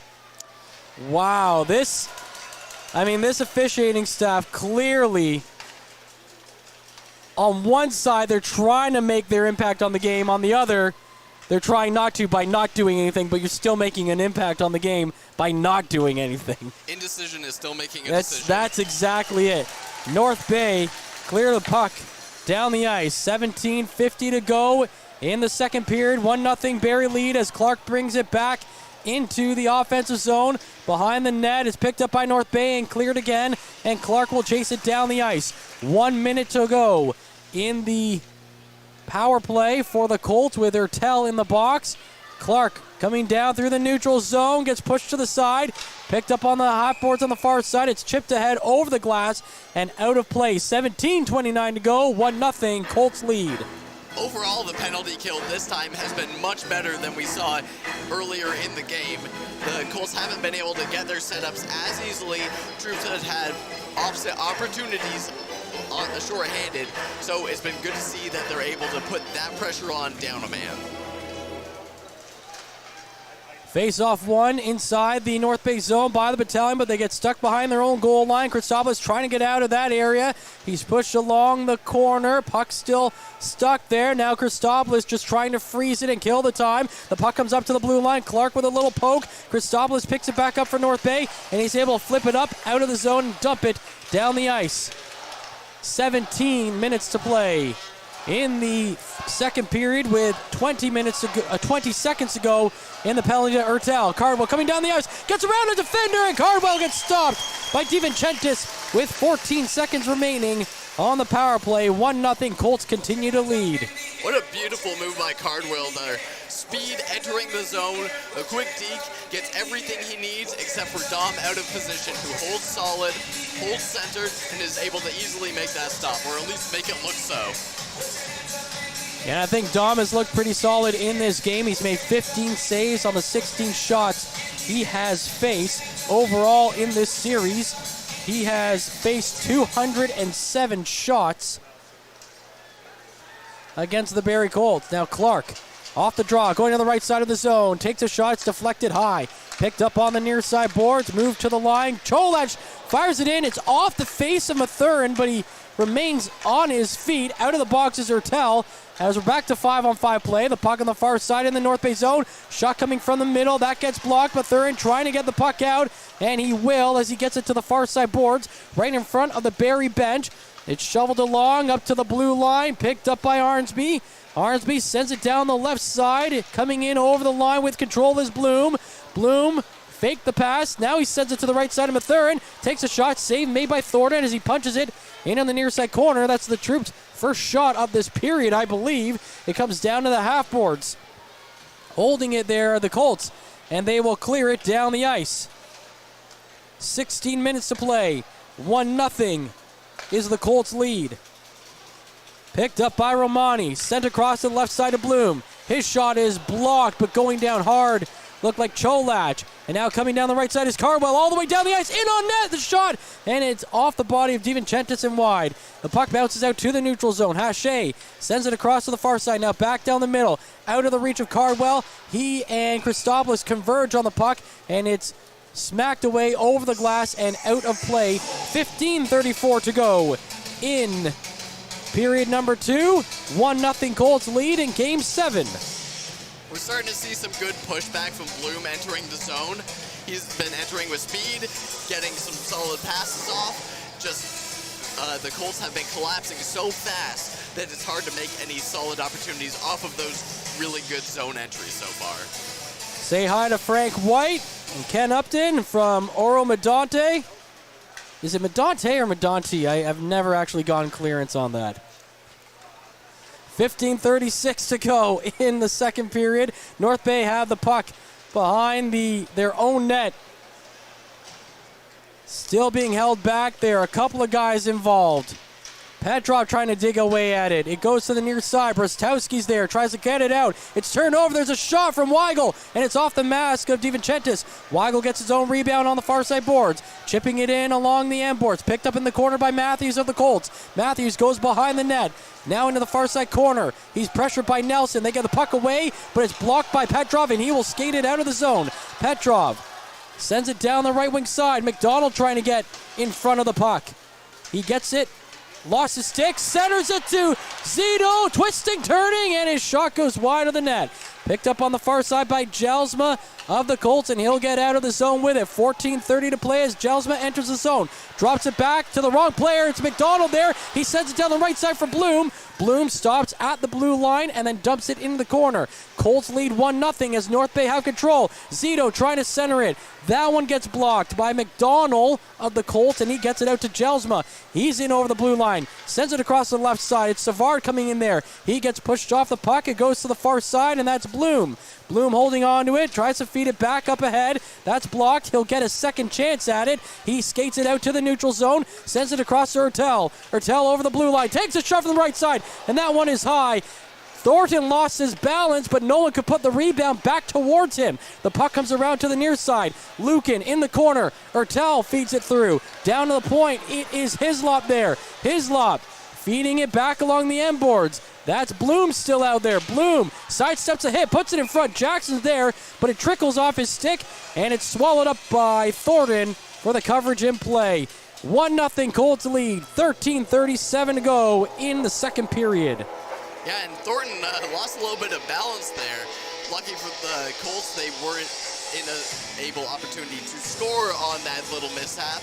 But the troops entering with speed, and as we saw earlier with McDonald, able to use his body and creating another scoring opportunity off of playing the man. That has been very, very key so far for the troops in creating opportunities in this tilt. And most importantly, it is Oro Medante. Thank you, April, for clearing that up.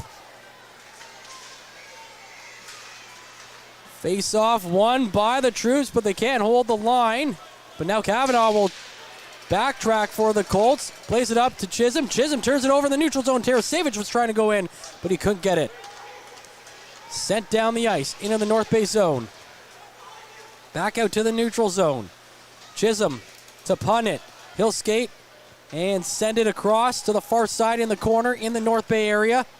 Nelson's there. He whacks it around to the near side. The Colts center that off that turnover, but then they lost it on a hit by Mathurin, and that allows Tarasevich to move the puck down the ice. He gets into the Barrie zone and takes a shot, but the save is made by Thornton. There's a hard hit thrown in the near side corner, and now another one on the far side as Chisholm is slowly skating off the ice there.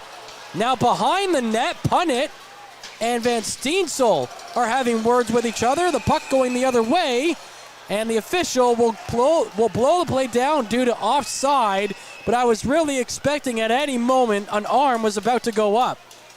Lots of hits flying in around in the Barrie zone there, and as I've been saying, opportunities being made off of laying those hits. The puck's been squirting loose, and players have been getting chances. It's just not enough pieces are clicking in order for something to end up in the back of the net.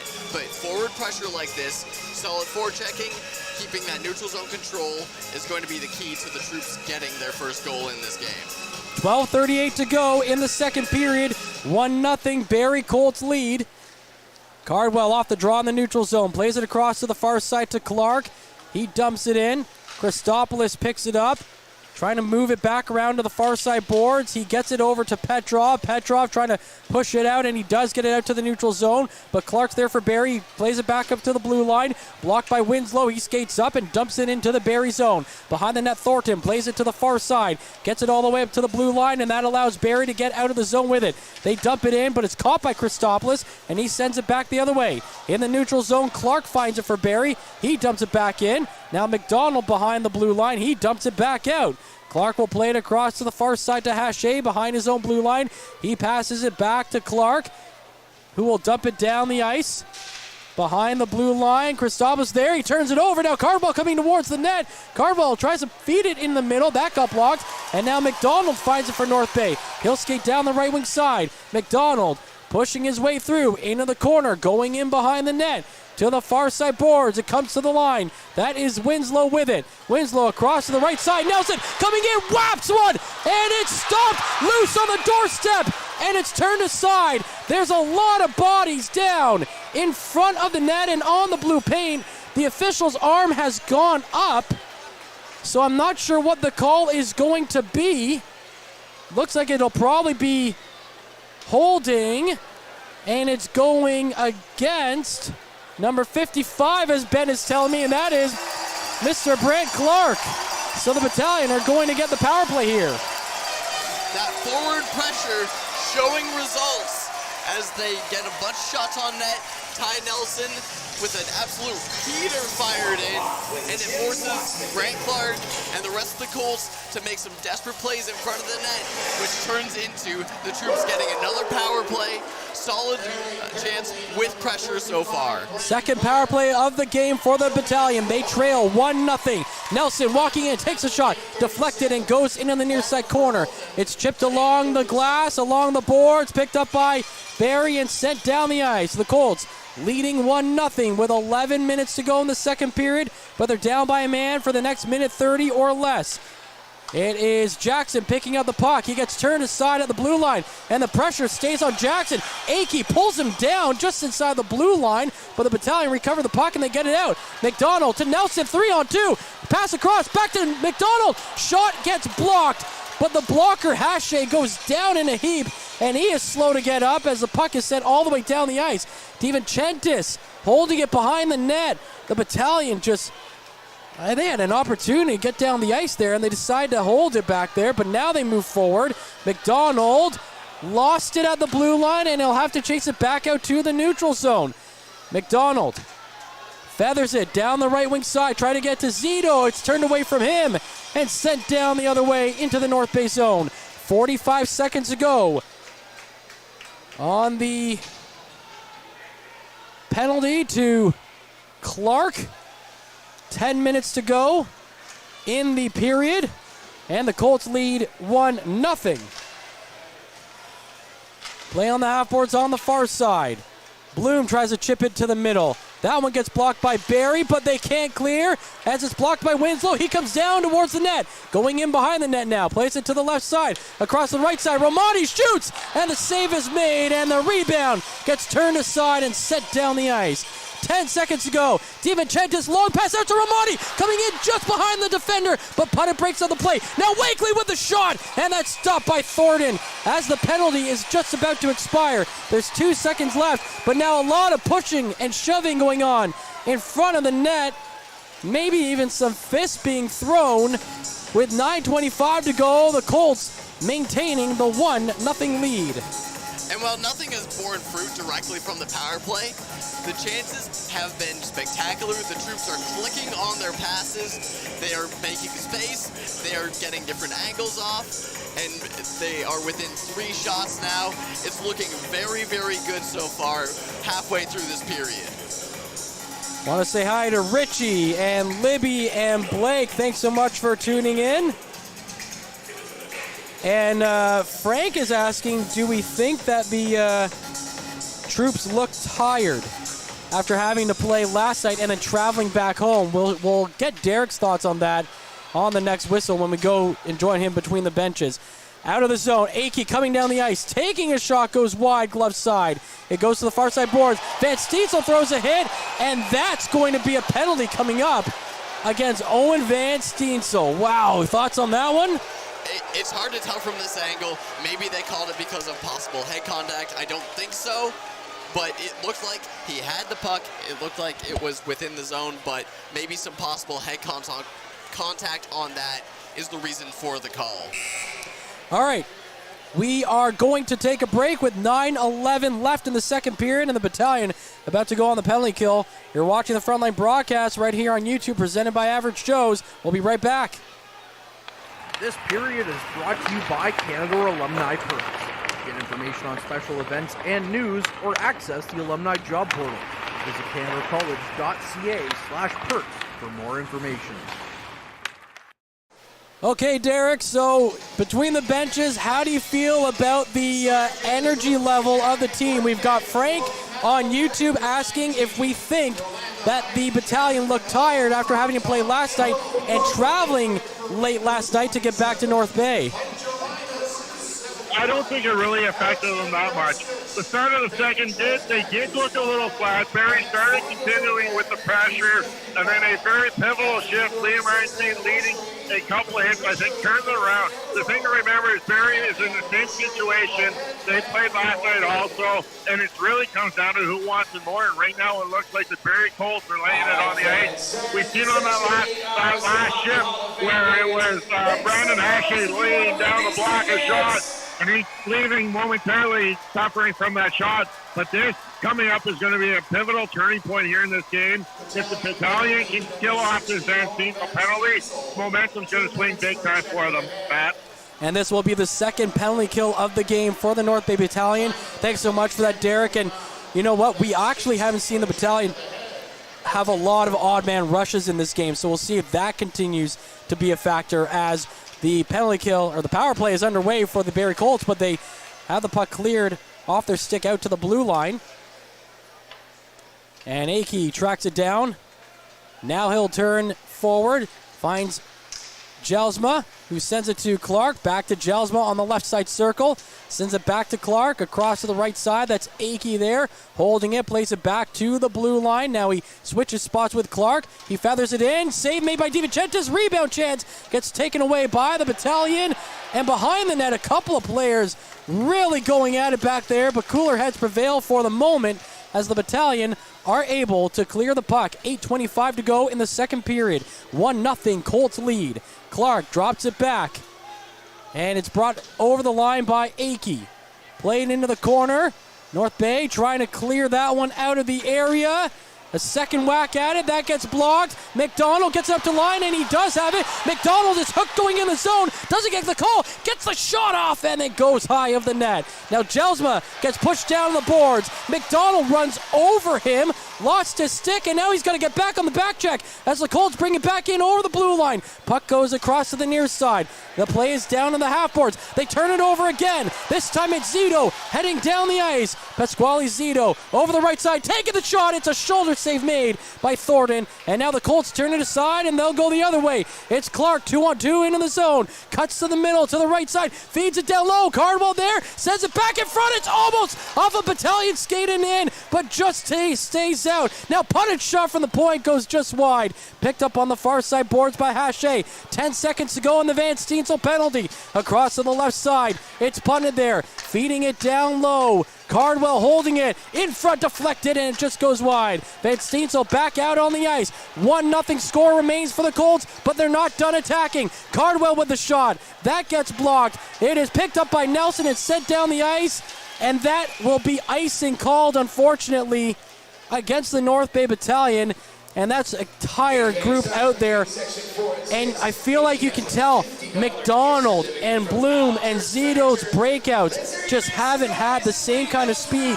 They had 3 opportunities on that penalty kill to get odd man rushes going in the zone, and they just were not able to skate with each other. This close, but, one factor, another one just slowly stopping them from getting to the positions they need to be in. Maybe it's a player, maybe it's just a half second too slow off the hop. But the fact that they're able to create those opportunities while down a man shows great hope for the rest of this game. 6:58 to go in period number 2. 1-0 Barrie Colts lead. And now North Bay are trying to figure out if they are being allowed to change or not. I don't think the clock stopped that entire power play. So that's the same guys that were out there on the penalty kill. They were able to change once? Okay. But they haven't been, McDonald's trying to figure out if he's allowed to get off the ice or not. Zito was out there for a while on the penalty kill as well. And I think the only change McDonald did that shift was a stick. Yeah, that's right. All right, so we'll reset. Faceoff is inside the North Bay zone to the blocker side of DiVincentis. 1-0 Colts lead, and they drop the puck. It's into the corner now. The Colts trying to move it out to the middle. Stuck along the end boards and now flipped around to the near side. Hache at the point, across the right side, back to the left side. Matthews there, back up high. Hache's shot goes wide of the net and over the crossbar. Van Steensel behind the net, trying to backhand that pass along the boards. That got blocked. Now Nelson will try to help out, and he does as he sends it down the ice. It's deflected by Zito and sent it to the Barrie zone, and they're calling that icing as well. That was... I thought it got touched by Van Steensel, or by Zito, I mean, just inside the blue line, but I guess it went over his stick. So 6:26 to go in the second period. Puck coming all the way back down the other way. 1-0 for the Barrie Colts, and I mean, this is where the Battalion have to dig down and find themselves now. Yeah, and they have been improving as the game has gone on. There's been so many more chances. Shots within 3 now. The power play certainly helping with that. But being so heavily on the penalty kill, they've been able to take advantage of that as well. And the Colts attacking. McDonald up high to the right side. Shot coming in. And it just goes wide as it may have been deflected in front of the net. It's Ertl on the near side boards. He sends it out and dumped down the ice. And the Battalion will finally get some new legs out there. Puck sent down into the North Bay zone as Hislop lost control of it. Savard on the board, sends it up to Cholach, sending it in front of the net, but it's blocked down by the Battalion, and they will send it out of the zone. It is Jackson coming over the blue line, and they're calling offside on that play. But, I mean, Jackson dished it off to Ertl inside the line. And I don't know where the offside came from. I don't know if they called it on Jackson going ahead of the puck or if they said Ertl wasn't straddling the line when he received the pass. I think it was that the puck wasn't fully in the zone. Now we're getting a look on the replay here. Yeah, that's close. That is so close. Anyway, that's exactly it. 1-0 lead for the Colts here in the second period as the Battalion fire the puck in. Onto the far side corner. Bloom gets control of it. Then they lost it. And it's sent down the ice. And this will be icing against the Barrie Colts. 1-0 Colts lead. 5:28 to go in this period. Want to say hi to Adam watching along. And yes, unfortunately, we don't have the broadcast rights to show you the game. But we hope that you are not only enjoying this, but according to April, also enjoying the growth of my beard this season. So thank you for watching that. There's a little more gray in it this season. And, probably not just because of the twins. It's my twin kids. It's probably because of the way the Battalion have played most of this season with a lot of games being nail biters. Here come the Colts down the ice. They put it on net, and it's turned aside by DiVincentis. And this will go the other way, and it will be icing against the Battalion. Speaking of nail biting, that 2-on-1 rush in there. Dom able to, focus up and get in front of it as he's solidly been able to, but geez, just so quick the opportunities in this game. Seems to be in short little bursts. Not too much overall sustained high scoring pressure, but just moments where things can turn around either way. 5:13 to play in the second period. 1-0 Colts lead. North Bay have been held to 14 shots in this game, just 5 in this period. And they really haven't had, like you said, a lot of sustained pressure in the offensive zone in this second period. Clark has the puck as he's dropped back all the way to his own blue line. Now he feeds it up to Hache, and Hache will dump it down into the far side corner. Picked up there by Nelson. Feeds it along the boards. Winslow down the left wing side. Picked up there by Bloom. Bloom through the neutral zone, over the blue line, tries to get around the last defender, but Kavanaugh knocks it off his stick and sends it to the corner. Bloom gets there first, plays it behind the net to Jackson. Jackson being pressured, being held back there, looking for some support. Romani tried to jump in and help him out, but can't get there. Now it's Petrov finding the puck in the corner. He sends it back to the far side. but Romani can't hold it there, and the Colts skate out of the zone with it. It's Jodwin leading it down the ice, puts on the brakes, goes into the near side boards. Mathurin knocks him away from the puck, but the puck ends up behind the net. Romani kicks it around and ends up on the stick of Wakely down the right side, and Wakely will skate out of the zone with it. Dumps it down with 4 minutes to play in this period. It's off the end boards right towards Thornton, and he decides to cover it up. Wakely got the fist of Punnett right in his mouth after the whistle. It doesn't look like anything is going to get called off that. Colts lead 1-0 with 4 minutes remaining in the second. The rough stuff starting to pick up a little bit here as the game goes on. You know, we've seen some increased physicality in the boards, but around the net, the scrums have gotten a little bit more frequent as this second period's a little progressed. Yeah, it's you're waiting for one big play to happen right now. Yeah. Puck to the blocker side, or face-off to the blocker side of the goaltender Thornton. The face-off won by North Bay. They get to line, they shoot it in wide. Wakely has it behind the net, centering pass, and that one is blocked, and then the rebound cannot be converted either. Now it's Jodwin racing down the ice, putting on the speed. He gets stopped, and the puck is sent forward. It's shot back into the North Bay zone. Now Mathurin gets it back down the ice for Wakely. Coming in over the blue line, drops it to Romani. Romani's shot, and it's over the shoulder of Thornton and over the glass and out of play. 3:37 to go in the second period. North Bay trailing 1-0 to the Barrie Colts. This is the 9th time that these two teams have met in the OHL postseason. The fourth of which is happening between North Bay and Barrie.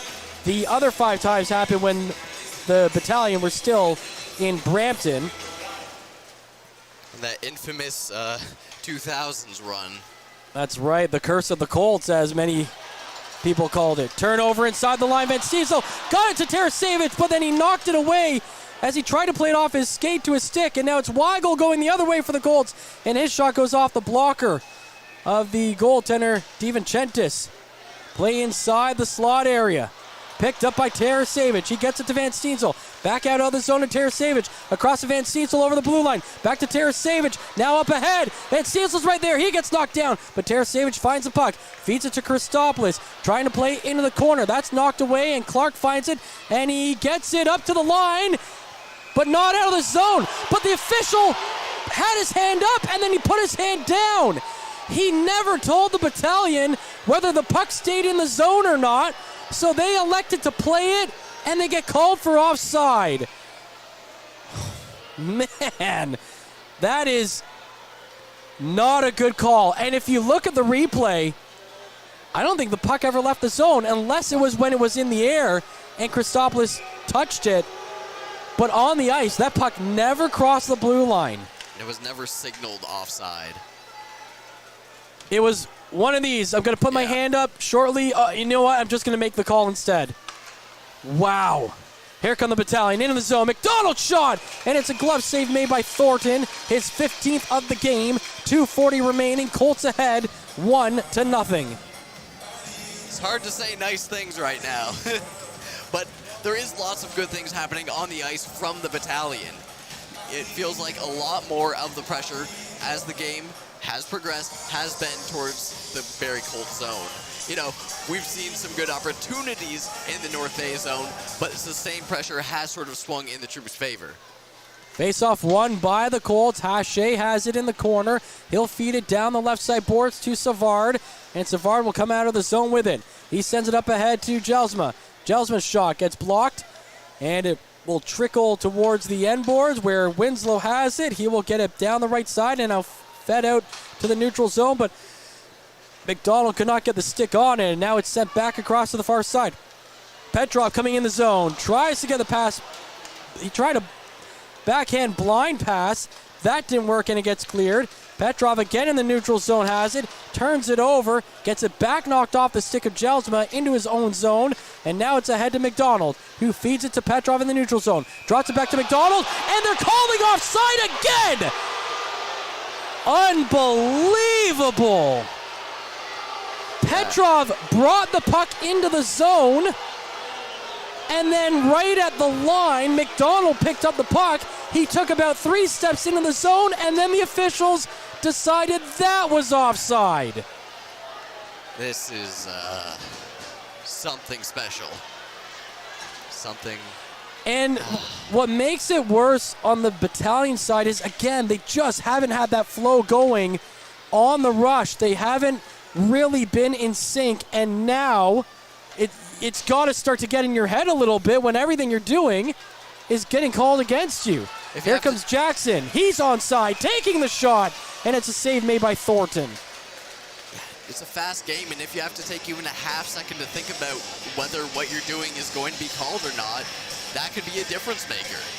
It's let's hope that things pick up in the third, but it's hard to stay hopeful. 1-0 lead for the Barrie Colts. 1:38 to go in the second period. But you know, Ryan Olahan and the coaching staff are going to tell them, hey, just control what we can control. Keep battling. Don't worry about those calls. Play inside the Barrie zone. They center it. Jackson is right there. Shot, and it's loose off his blocker, but then picked up by the Colts. And the puck is sent out to the neutral zone, deflected and into the Barrie bench for a stoppage in play. But that's one of the few times tonight where Thornton really didn't feel like he had a good feel for that shot. There's been lots of good opportunities with the rebounds tonight. It's just the Troops have had a hard time getting in that close to the net in order to capitalize on any of them. We've seen a few loose pucks that the Colts have just been able to clear half second before the Troops are able to actually get to it. 1:21 to go in the second period. 1-0 Barrie lead. Shots just 19-17.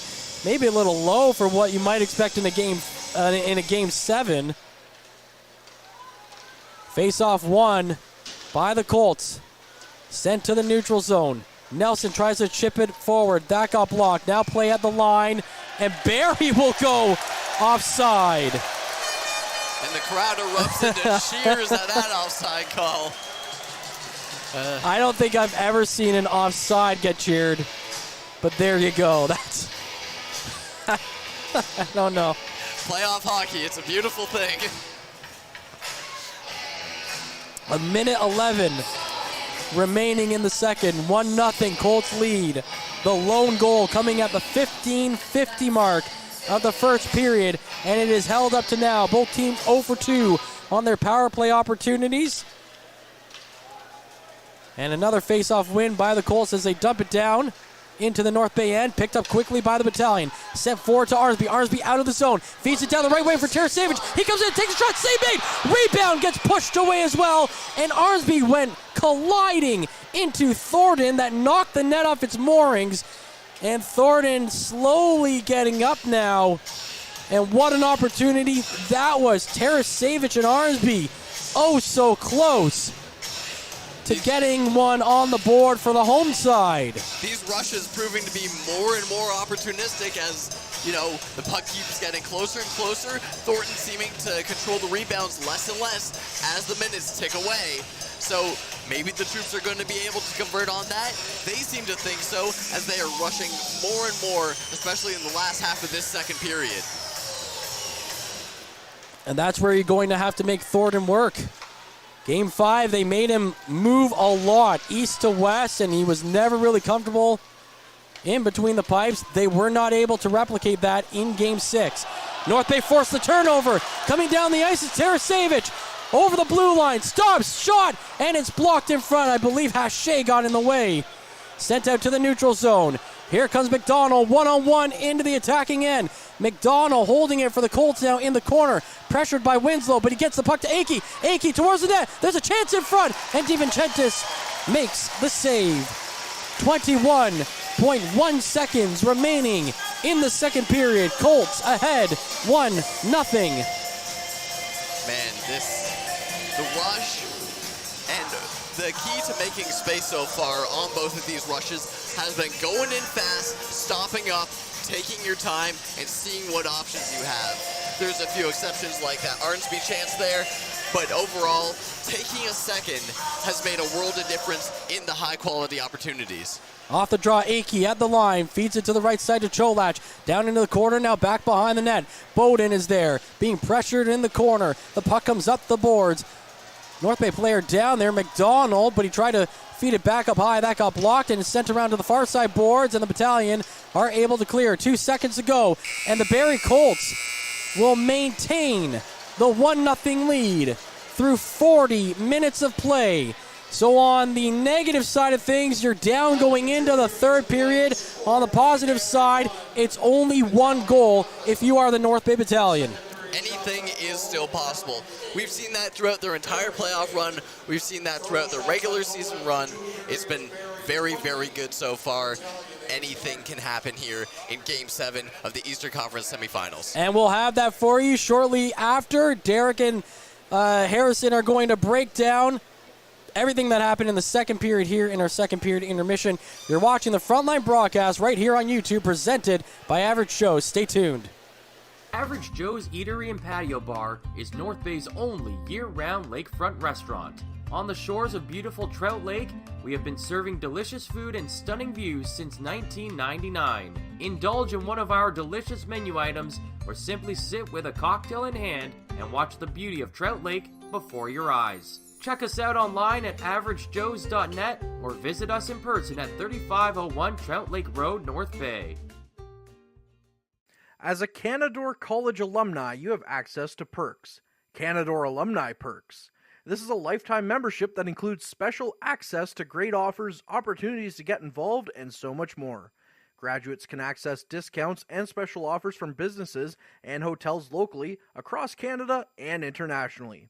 Get information on special events and news, or access the alumni job portal. Keep in touch with Canadore's alumni office. Visit canadorecollege.ca/perks. Great things happen here.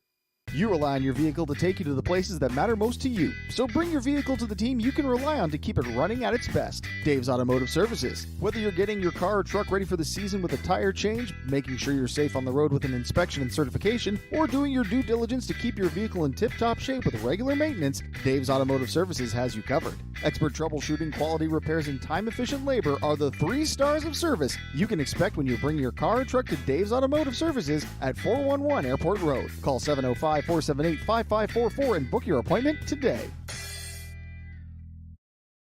The Frontline Podcast, Season 3.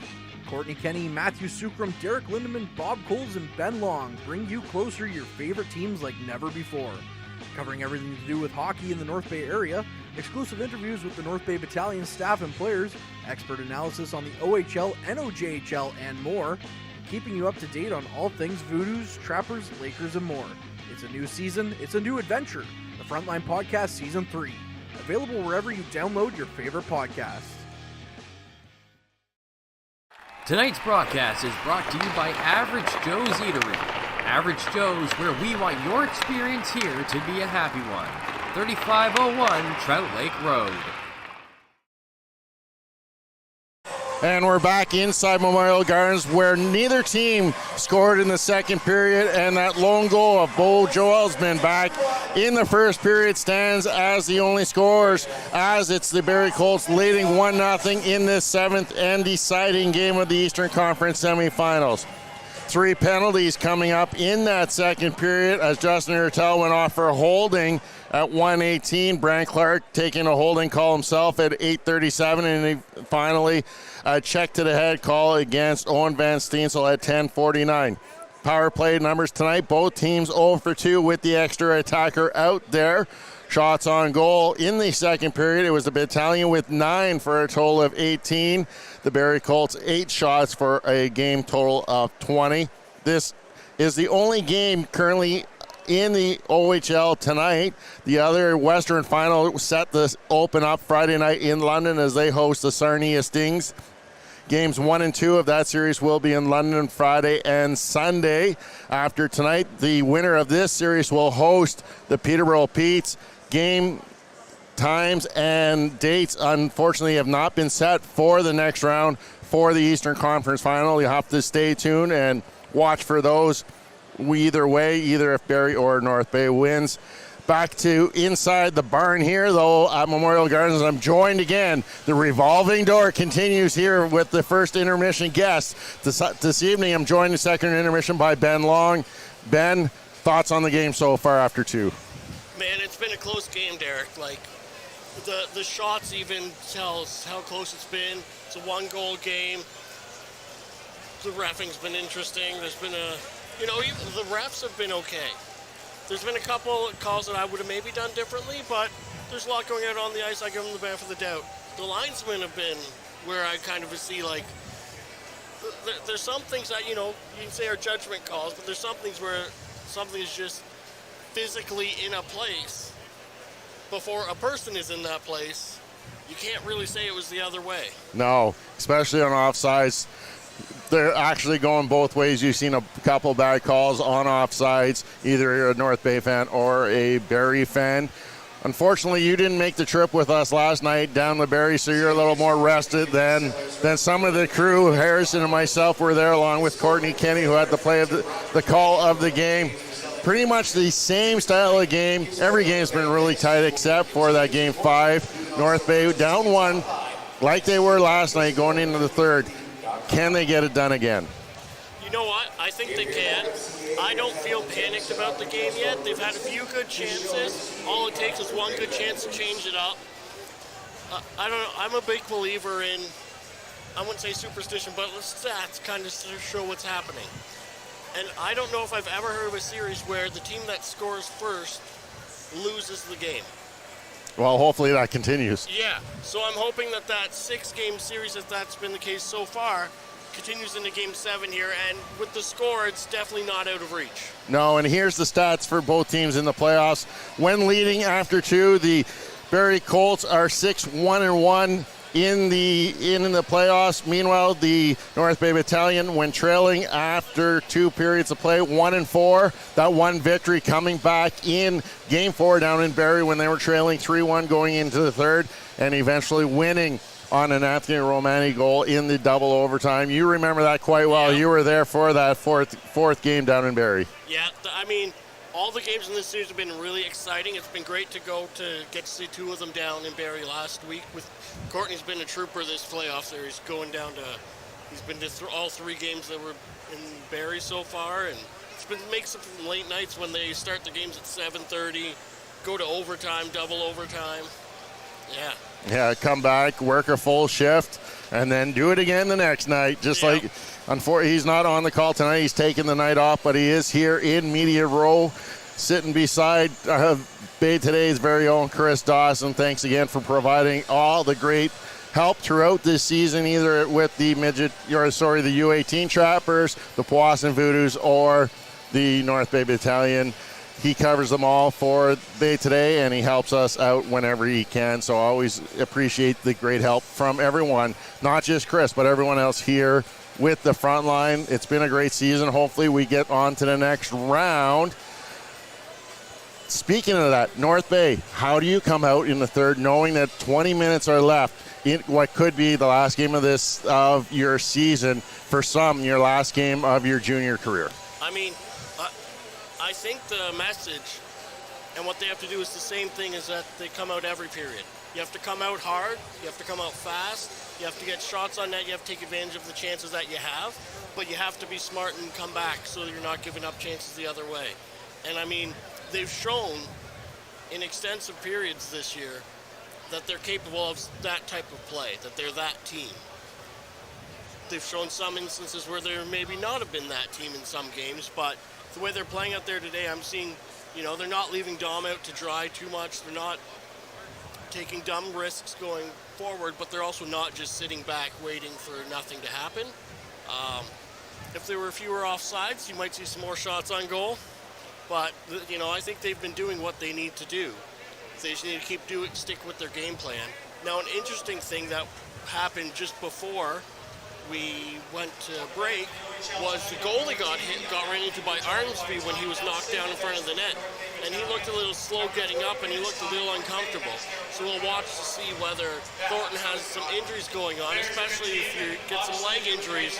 That back and forth left and right motion can be really difficult. Yeah, not only him getting injured at the end of the period, it'll be interesting to see how Brant Clark comes back in the third. He left after taking a slash in the forearm, so we'll have to see if that has any lingering effect on Brant Clark, because he left in the final minutes of that second period for the Barrie Colts. That's one thing.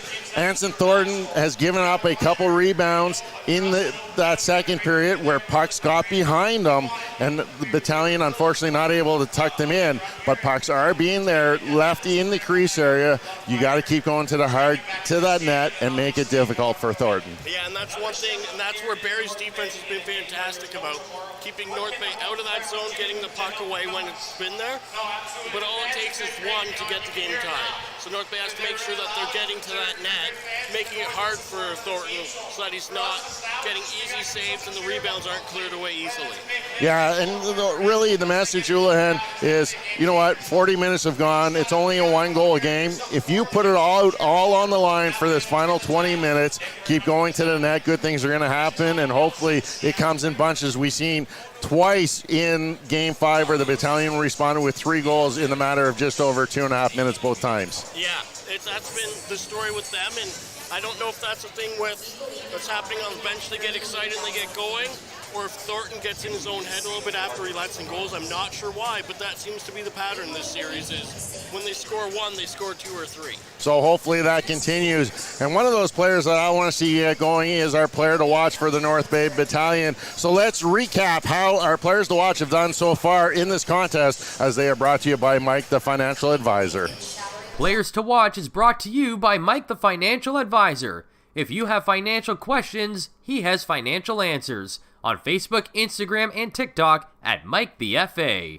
Brant Clark for the Barrie Colts, held off of the score sheet, has 1 shot on goal and has taken 1 penalty. Even though he's not on the score sheet, he is still causing havoc for the North Bay Battalion, and he's a player you got to keep an eye on no matter if he's on the ice or when he's coming on off of the bench. He's potent and is always dangerous out on the ice. Josh Bloom looking to have his feet moving. Unfortunately, he is a -1 on the night, and he's one of those players that if he can get going, that whole line only has 1 goal in this series, and that's Jackson that has the lone goal between Bloom and Ertl. Still no goals in this series. That line's got to do it, and I think they have to do it in the third, or else it's going to be a long off season. Yeah, and with that line in particular, I don't know if any of them are back next year. They might, all 3 of them might be on to whatever their next stage of their careers is. So I would love to see them take this period and make something happen of it. But with that said, especially Bloom and Ertl, I'm noticing them really making stuff happen. Jackson, I never notice as much until I sit back and think about it and look at what he's doing. He's had the puck loss, he's had shots, he's had a lot of good chances. I just don't ever notice him doing those things as much as I notice other people. But Ertl and Bloom have been out there working hard, and Jackson's been working hard getting into the zone. So I think they have to keep doing what they're doing, and when you're that skilled and talented and you're doing the right things, eventually it goes the right way. Yeah, and hopefully something goes the right way in the third period. Marty Williamson in the dressing for the Barrie Colts, happy with a 1-goal lead. They've got to hang on to it in order to get to that next stage of the playoffs. How does he prepare his team for this third period? Well, I think the first thing is he can't let on that he's happy with the lead, because if you start laying off on the lead, 1 goal is not enough in this league, especially when you're playing with offenses as dangerous as both the offenses on the ice right now. Like if North Bay were to be in the other shoes, it'd be the same thing. You can't sit there and be happy with 1 goal and sit back. So if the other team's just going to take it to you, they're going to get a goal. So you have to go out there. Barrie has to keep doing what they're doing, making it hard for North Bay, getting to those dirty spots, trying to keep that blue line secure. With a little help from the ref, they might have some luck there.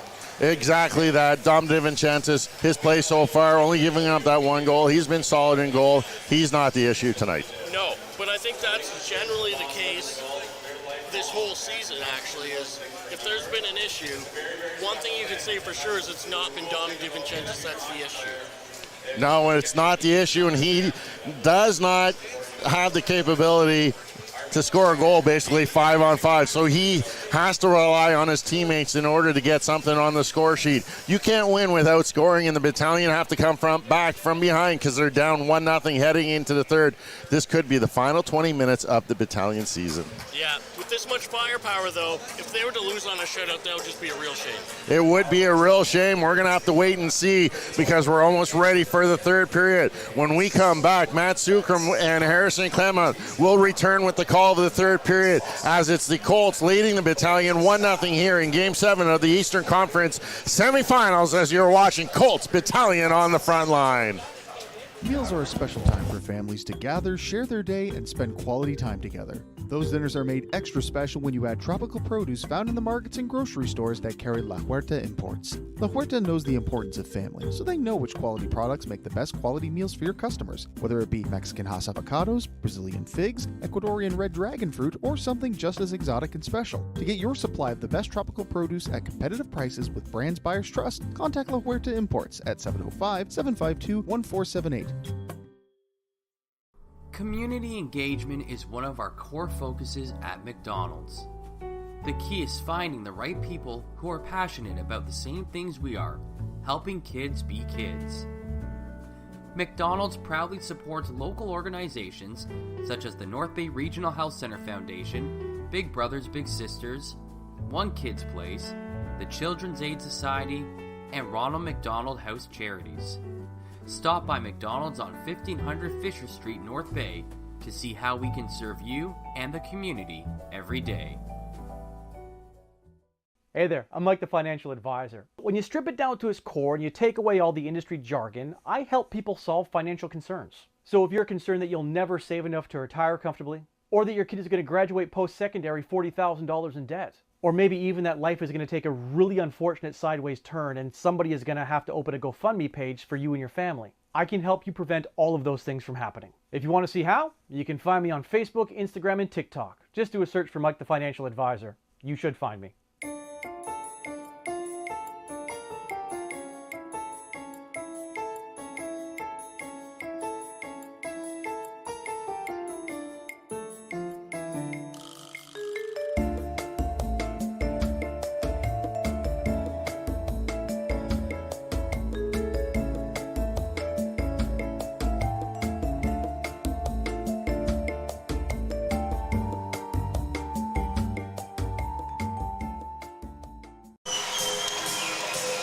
Welcome back. I'm Matthew Sucrum alongside Harrison Clements.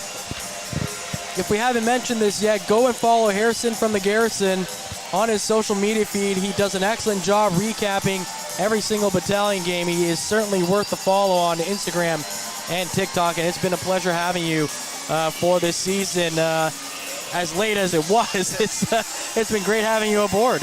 And looking forward to many more seasons, and hopefully that does not end tonight as the Troops exactly look to tie this up and go ahead in this final 20 minutes of play as that is coming up right now.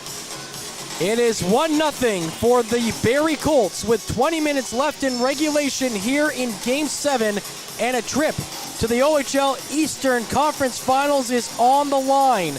The North Bay Battalion were there last year trying to get back and this time finish the job.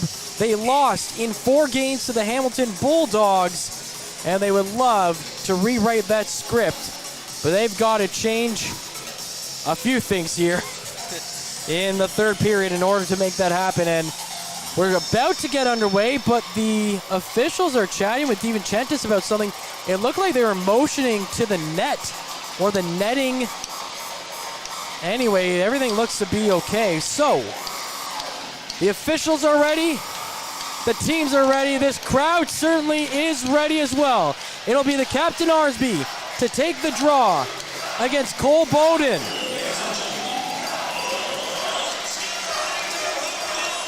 Arnsby is 5 for 13 on the evening, and he can't win that one there as the puck is dropped, and it is picked up by the Colts, and they move it into the zone. Cardwell puts it in front of the net.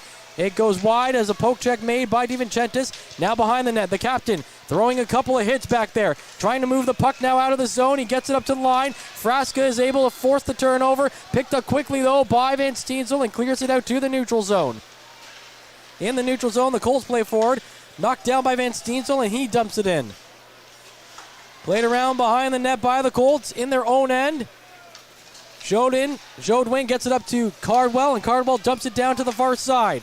Christopoulos picks it up and then gets shoved into the boards. 19:15 to go as he tries to move it along the right side. Overskates the puck. Now he turns, centers in, and he almost gave it right to Clark. And at the very last second, Zito pokes it away from the stick of Clark. Man, that was close as the Battalion still can't get it out of their zone. It comes around to the far side boards. Now into the neutral zone. Zito over the blue line, down the right side, takes a shot. Big save made by Thornton. Zito gets the rebound. He carries it behind the net. Going to the near side. Sends it up high to Lukin. Lukin sends it down. Petrov now tried to center it, but just the touch was too quick for McDonald to realize the puck was there. The Colts lead 1-0 as they bring the puck down the ice. McDonald getting the shot in on DiVincentis, and he holds on to it. 18:32, and the Colts still ahead 1-0. Pascal Zito on a mission there, hitting hard in the back check, and then bringing the puck up the ice, getting an opportunity, going in for the forecheck, trying to make plays as best he can. Zito doing it all on that one. Yeah, I've liked Zito's game. 7 for 16 in the faceoff circle tonight for Pasquale Zito. Just his second appearance in the postseason, or in a postseason in his OHL career. He got 16 games under his belt with Windsor last year. And this is his 13th game here in North Bay. And he's doing everything he can to make sure that he gets a 14th in as well. The Battalion go offside. Ertel, Jackson, and Bloom not finding the timing there. 18-12 to go in the third period. 1-0 Colts lead. Dallin Wakely being a huge factor last game and having a few opportunities pushing up now. He's going on right now to take the draw, which he's 3 for 3 of in this game. So hopefully we'll get a solid play off of this. And the Colts jumped the gun there. The guy on the far side moved in towards the faceoff circle before the puck was dropped. They'll reset, do it again, and Wakely wins the draw back to the point where Mathurin was, but then Mathurin turns it over the line, and the Colts, they can't do much with it. They dump it down. It's into the far side corner. Mathurin is there, feeding up the boards. It's turned over again by the Battalion at the line, but Kavanaugh gets knocked down, and now North Bay go the other way. It's Wakely. Brings it over the blue line. Petrov takes a shot. That gets blocked. Petrov at the half boards to Mathurin. Feeds it down low. Sends it across to Wakely. And he just misses. Centering pass, and that one gets knocked away as well. Puck comes around to the near side. Hislop pinching in. Sends it below the goal line. Romani behind the net. He's trying to find the control of it. He gets it to the half boards to Petrov. Petrov sends it in front, but Punnett takes the puck away for the Colts, and they send it down the ice. It's going to be icing called against the Colts. They lead 1-0, but they'll have to win the draw again in their defensive zone. 17-21 to go in the third period. And a really good opportunity right there. Off of that draw, forced into the zone. A little bit of backtracking, but quickly pushing up, quickly making chances from all angles, and that's been the key so far to their success in big goals, is moving the puck, and it moves back into their zone off of that draw. So they win the draw, but they split their own D. Nelson from behind his own blue line, racing down the ice, taking it forward, takes a shot, and it goes high. Gets his own rebound, slaps it towards the net. That's blocked, and that allows Barrie to get it out of the zone. Cardwell down the left side to the blue line, to Clark coming in, takes a shot, save made by DiVincentis, and you got to think, right now it's 16:57 to go in the third period.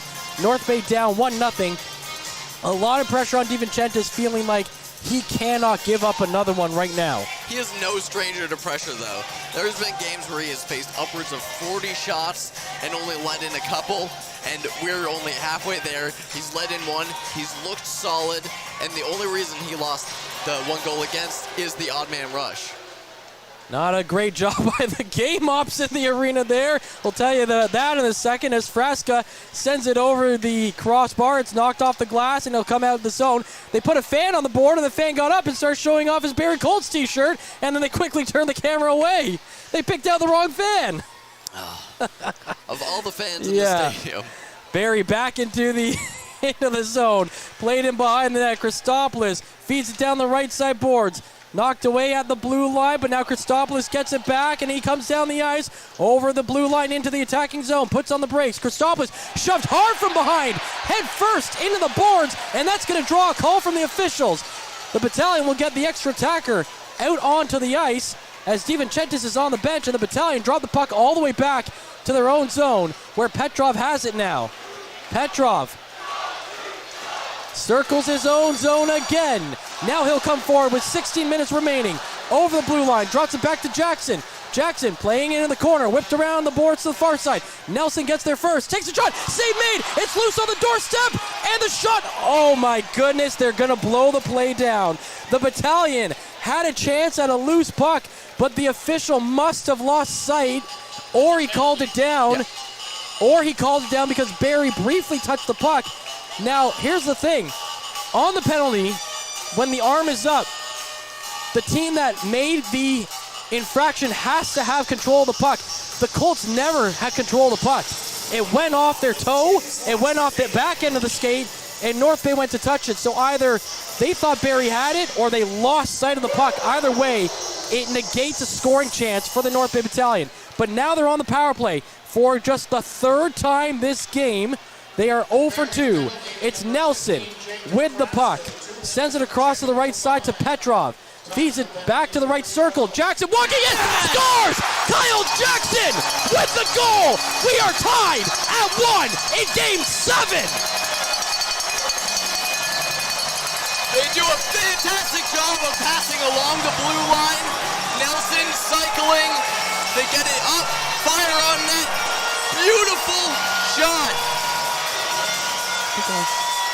Like, it's hard to explain the energy in this building. It felt like there has been tension building and building and building this entire game, waiting for something to give, and Kyle Jackson delivers solid passing, keeping it to the blue line, rifling that in with vision blocked on Thornton like we were talking about, and this is a tie game with 3/4 of a period left.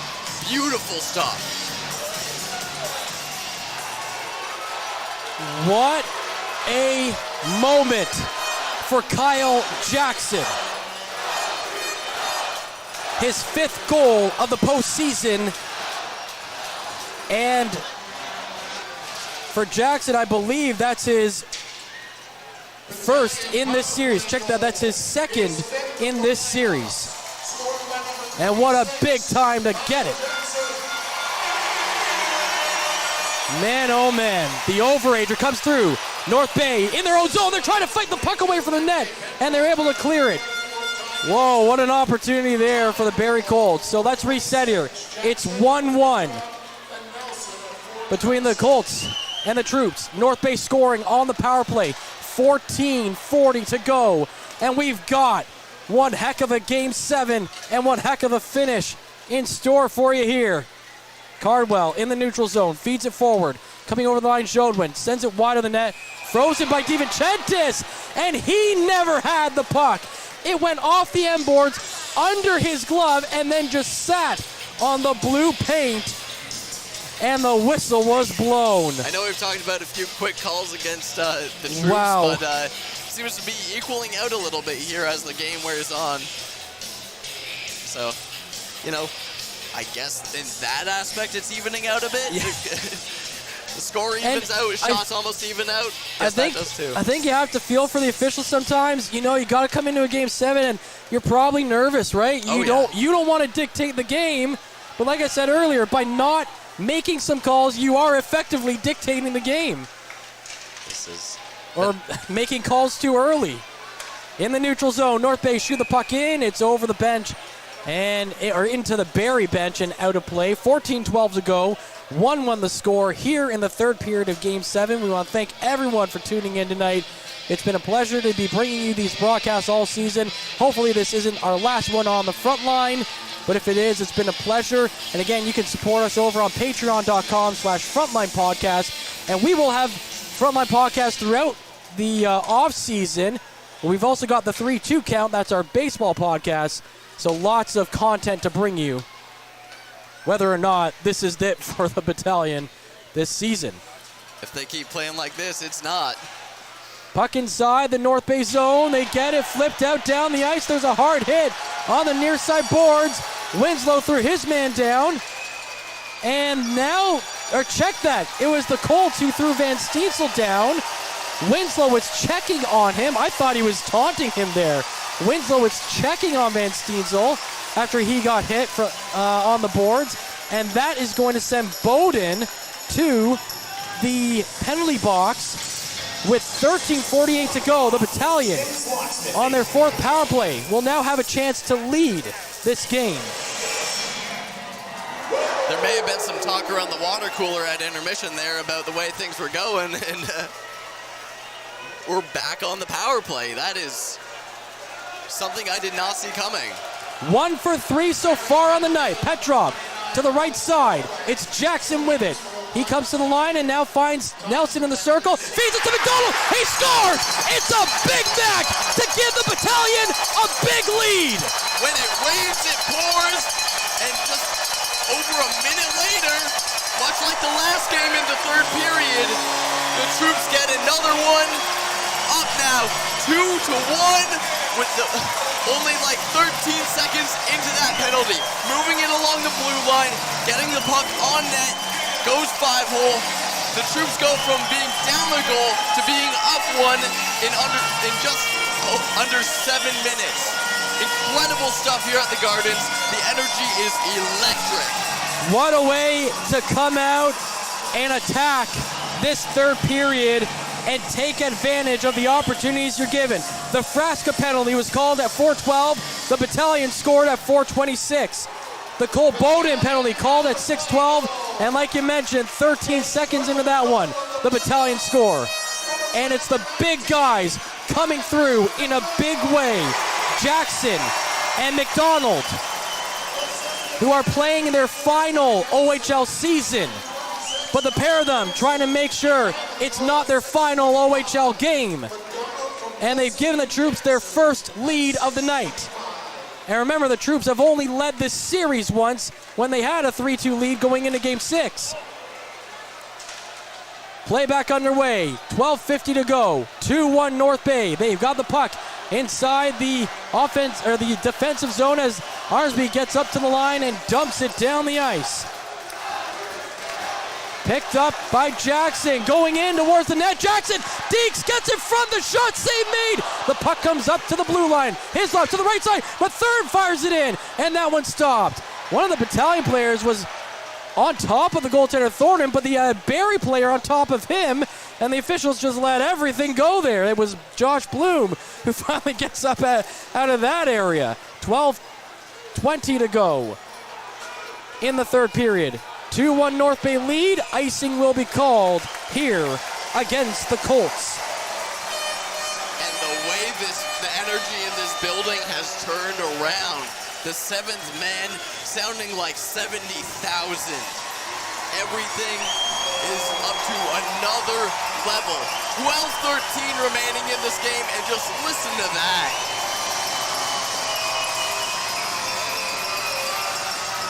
Face off inside the offensive zone for the Battalion. It's sent around to the far side boards, and it comes off the glass and out to the neutral zone. It's the Colts picking up the puck. They dump it down the ice, and it's gloved down by DiVincentis, and he'll hold on to it for the save. McDonald's goal is his 12th of the postseason and his 5th of this series. Almost a goal a game. And comparatively, the Colts leading scorers in the series, Frasca and Savard, have 3 apiece.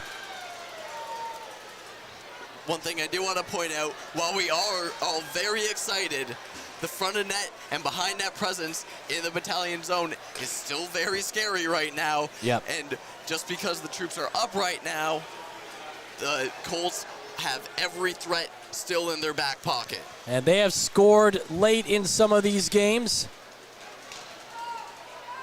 2 minutes remaining last night. Barrie played very well in the third period throughout this series. Puck inside the Barrie zone. They try to clear. Christopoulos keeps it in, takes a shot. Big heavy shot that gets blocked, and now it's a 2-on-1 the other way off the big rebound. It's Cardwell down the ice, going in towards the net. The shot backhanded stop made by DiVincentis, and now North Bay have a chance to get it out. Petrov doesn't have a stick. It snapped on the block, and he had to kick it out of the zone, or else he would have had McDonald sprung free all the way down the ice. North Bay with control in their own zone. It's dumped down. Played behind the net in the Barrie end. Akey breaking out of the zone with it. Over the blue line, dishes it off to the left side. Dunked back in behind the net. Lukin is there for North Bay, trying to get it out. Arnsby helps him. It goes to the far side boards, and Tarasevic will skate out of the zone with it. Tarasevic passes across the neutral zone. That gets picked off. North Bay get it right back as Nelson steals it. Nelson over the blue line. He'll flip it up and dump it down. 10:40 to play. North Bay ahead 2-1. Out to the neutral zone and dumped back into the North Bay end. North Bay looking to play it back up. It's in the far side corner. Couple of players digging away at it there. Puck moving in behind the net. And it's Lukin who finds it for North Bay. Puts on the brakes in the near side corner. And now he skates it up to the blue line before feeding it to Wakely. Wakely dumps it down. Wakely's pulled down in front of the net. Yeah, I don't think North Bay are going to get another call if the score remains this way. It's 2-1 North Bay as the Barrie Colts dump it down into the North Bay end. Behind the net, Hislop feeds it down the right side. It's Romani on it. Romani on the dump in, just barely gets it over the blue line before Barrie gets it back out to the neutral zone. That's where Savard takes over, sending it down the ice, in the near side corner. Big battle going on there. Jelsman knocked down, pushed back in the corner. Puck still in that area with 9:30 to play. 2-1 North Bay lead. Both goals in this third period coming on the power play. Puck still in the corner, still holding it. And the officials will blow the play down. And we'll get a face-off coming up when we return. 2-1 North Bay lead halfway through the third. We'll be right back. This period is brought to you by Canada Alumni Perks. Get information on special events and news or access the Alumni Job Portal. Visit canadacollege.ca/perks for more information. Tonight's 3 Stars is brought to you by Dave's Automotive Services, 411 Airport Road in North Bay. Expert troubleshooting, quality repairs, and time-efficient labor are the 3 stars of service you can expect from Dave's. Derek 4,218 fans were jumping out of their seats after those 2 power play goals by the Battalion, something they desperately needed. Definitely needed that start to this period. They came out flying, got those 2 opportunities, capitalizing with the man advantage. 2 of your players that you want to come through, Jackson and McDonald. McDonald playing like there's no tomorrow in the way everyone needs to play. It's the little things now that matter. Take care of your defensive zone. No matter what you happened in the past, you just cannot let it happen again. Tighten up, and things are going to happen. Keep the pressure on, keep the gas going, and bring this home for these 4,200 plus, Matt. Face off inside the defensive zone for the Battalion to the glove side of DiVincentis. Zito in the draw against McDonald. McDonald wins it back to Hashley. Shot coming in, and it goes off a shoulder of a player in front of the net and over the crossbar. Played in off the far side glass now. It's Zito on it. Zito gets hit off the puck. It goes in the corner. Lukin throws a hit, and that allows Petrov to find the puck. He gets it to the line, but not cleared. Clark across the right side to Hashley. Stop, save made, and then the rebound is right there, and that'll draw a crowd and draw a whistle. So here is the game plan for both these teams. If there's someone in front of the net, just throw them down and see what happens. I mean, that's some rough defense going on. Hey, everything is on the line here for both of these teams. Game 7, within a goal now for the Barrie Colts to try and tie this up. 9 minutes remaining. You have to fight for every last centimeter, every puck possession.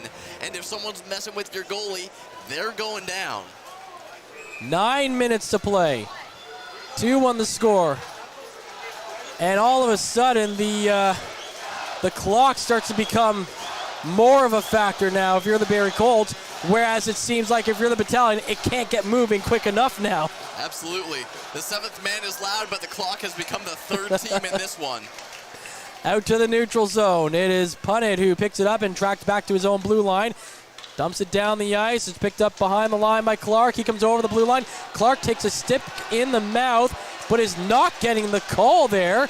And the Battalion continue to play. Clark holding his mouth as he skates to the bench. The puck goes in front of the net. DiVincentis smothers it. And again, drawing a crowd. Hislop is incensed, going after Ty York over there. And Tarasevic was squaring off with Grisolia in the corner. And the officials, I think, are just going to let everyone go. You know, in the first 4 games, maybe the first 5 games of the series, that play would have just sent 2 guys to the box. They would have sent 2 guys off for roughing, and that was it. They're not calling anything now. Hey, this much on the line, they've pretty much evened out the calls that were given throughout the game. You know, they just want hockey to be played, and maybe a little bit of wrestling, but hockey to be played, and may the best team win in the final 8:33 here. Shots 25, Barrie 22, North Bay. Draw on the broadcast side of the North Bay zone. And Barrie down 2-1 now. They've got the offensive zone face-off, though. And the Battalion win it back into their corner. They send it around to the far side. Ertel picks it up, and he sends it out to the neutral zone. Hache blocks it down and plays it across to the near side. That's Clark, who has a miraculous recovery pretty quickly there. Coming in towards the zone is Frasca. Dumps it in behind the net. Picked up there by Cardwell. Cardwell holding it, looking to center it. It splits everybody through the slot, splits the D, and goes all the way down the ice, where it's picked up by the goaltender Thornton. Over to Clark, and he'll dump it down the ice into the North Bay zone. Winslow behind the North Bay net. He flips it off the glass, and it goes down the ice. 7:50 to play. North Bay ahead 2-1 after 2 power play goals here in the third period. Held behind the Barrie net. Cholach just keeping it back there with time winding down. Now he'll bring it out, gets it to Akey. He feeds it up ahead to McDonald, who will track back towards the center of the ice, and now his backhanded dump in is blocked by Nelson, and Nelson flips it all the way down the ice into the Barrie zone, and it doesn't have enough steam to cross the line, so Barrie doesn't even get the icing call. Now in the neutral zone again, the puck attacked, flipped up over the bench and out of play. 7:09 to go in the third period. 2-1 North Bay lead. And I like what we're seeing from North Bay here, playing a lot more defensively, taking over that neutral zone control that we've been saying they needed this entire game, feeling comfortable to flip the puck in. But they got to remember, this is still just a 1-goal game, and as they were able to come back from one, Barrie's just as capable. In the neutral zone, Petrov has the puck, flips it down the ice. Racing towards it is Zito. He throws a hit. Picked up behind the net. Akey is there. He tries to clear it. It goes off the stick of McDonald and out of play. 6:52 remaining in the third. 2-1 lead for the Battalion. And after the excitement of those goals, and there's still roughly 7 minutes remaining in this game, you feel the tension sort of start to creep back in. The fans are still excited. We have a lead, but there's still time on the clock against a very deadly team. We're going to have to see how this plays out. Draw. Face-off won by the Battalion, but then it's knocked into the corner, and the Barrie Colts recover the puck. Sent around to the near side. It's Matthews picking it up. Gets it out to the neutral zone and dumps it in. Now Lukin finds it. Lukin carries it behind the net in his own zone, being pressured back there, but he flips it off the glass and gets it out to the neutral zone. Chased down by Punnett behind his own blue line. Punnett sends it all the way down the ice. They're saying it's touch in the neutral zone, so icing waved off. Hislop gets to the puck on the end boards, flips it down the right side boards to Romani. Romani almost turned it over, got it back, and feeds it up to Jackson in the neutral zone. Jackson racing down the left wing side. Going into the circle, takes a shot, deflected, and it goes high over the glass and out of play. 6:12 remaining in the third period. North Bay ahead 2-1. Thornton seemed almost surprised by that shot as it came in. You know, he was ready for something to happen, but it just flicks in. I think it might have hit him in the mask a little bit. It just pops up out of play. Jackson taking time entering the zone. only taking chances when they when they have a good opportunity at creating a solid play. They don't want to give anything up now. They don't want to give any turnover chances. They just want to score if they have that. And as the puck gets dropped, the officials decide they're going to reset it. And I don't know if there's a problem with the clock or what. They're talking to the guys in the penalty boxes, the timekeepers there. So, nope, everything looks good. Okay, so puck is dropped and play resumes here. Tarasevic looking for it. It's taken away by Akey. He flips around to the far side, and Bowden is able to chop at it to get it out over the blue line. North Bay send it right back in. It's controlled by the Colts. It is carried out by Cholach. And Cholach sends it to the near side, but Van Steenso blocks it and sends it right back the other way. Akey being pressured now in front of the net by Tarasevic. Akey gets away from Tarasevic, and he will come out to the neutral zone. Akey sends it in on the right side. The Battalion knock it away and send it back down the ice. Clark is out there. Clark takes a hard hit from Hertel, and that allows the puck to get loose in the neutral zone and controlled by North Bay. Winslow now from his own blue line. He dumps it back forward with 5:20 to play in this third period.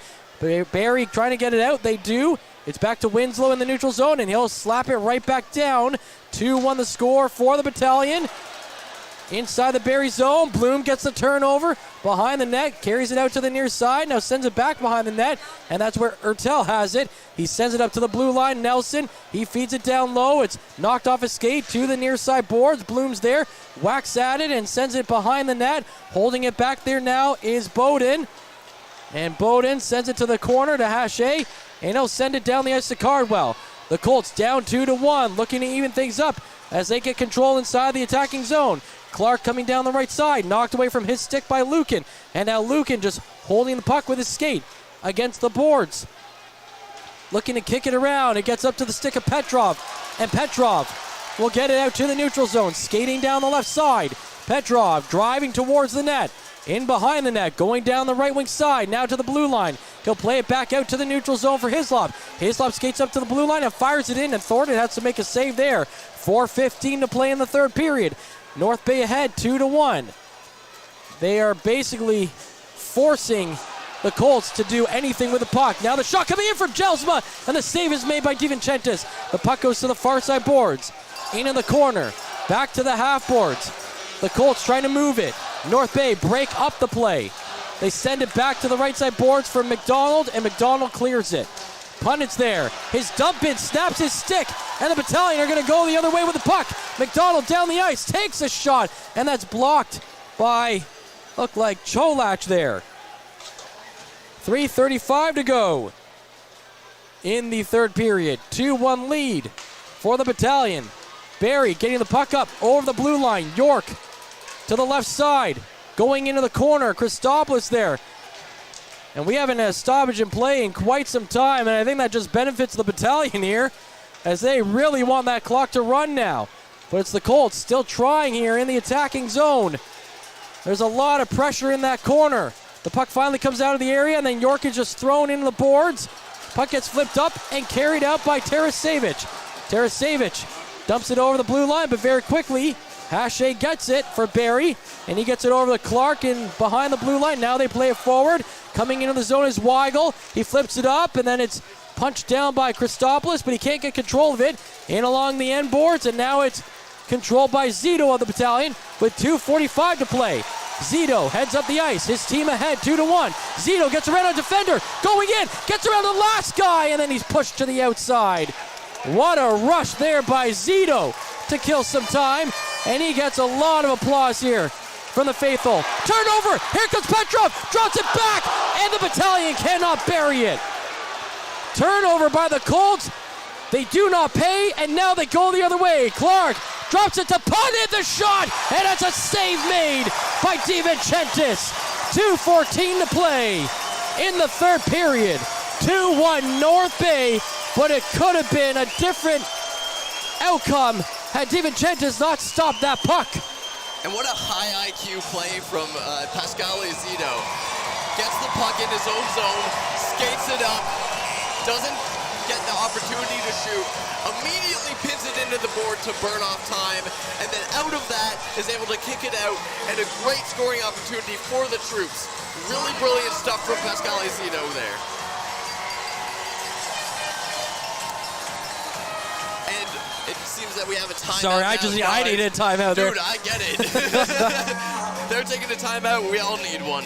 This has been one heck of a game so far. 10 seconds left, and we have Sweet Caroline to keep the good vibes going.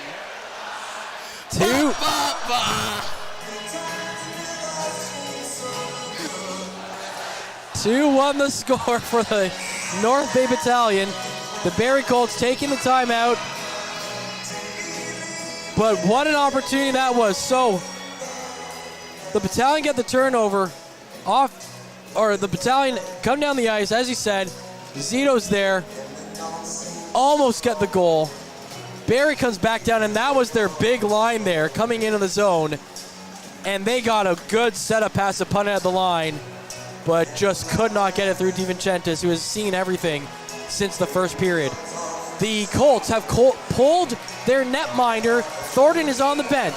It's 6-on-5 with 2:14 to play. The battalion lead 2-1. Face-off to be taken by Arnsby against Jelsma. And Arnsby in the draw so far, 9 for 20 today. The puck, there's a big scrum in the circle. Not sure who really won that one. Hard hit on the far side boards. Couple players go down. Puck goes back to the far side. Now it's in the corner. The Colts control to the half boards, to the point. Sending it in. Loose puck jumping to the side, but the Colts could not get a stick on it. It goes in the corner. Arnsby trying to play it out. He turns it over. Frasca sends it across. It's blocked by North Bay, and they send it out of the zone. 1:46 to play in the third period. 2-1 North Bay lead. The net is empty in the Barrie zone. Barrie has control of the puck. Punt it. Sends it along the boards. Tarasevic trying to clear. He can't. Puck towards the net. It goes high. Picked up on the near side. Punt it into the corner. Now behind the net. Frasca to the far side. At the boards. To the point. That is Clark. Back to the left side. Down low now to Cardwell. Back up to the boards. Now to Clark to the right side. Shot coming in. It's stopped. Punt it gets the rebound back. Another shot, and that gets blocked in front. Back up high with 1 minute to play. Shot comes in, and it's stopped by DiVincentis. Hard hit thrown in the corner. Punt it. And Arnsby battling for it. Everybody involved. Puck comes loose. It's Van Steensel who has it. Gets up to the blue line. Shot to the empty net. And that's going to do it. Van Steensel has just sent the battalion to the Eastern Conference Finals. 3-1 lead with 46 seconds to go. Fighting in the corners. Fighting for everything that they want. The troops have no quit in them. The Colts try as they might. A few solid opportunities of the man, but Van Steensel gets the puck, squeaks loose, goes through neutral ice. 3-1 troops. Van Steensel's second goal of the postseason, his second of this series. That's still it. And the Colts have decided to keep the net empty. So with now a 2-goal lead with 46 seconds,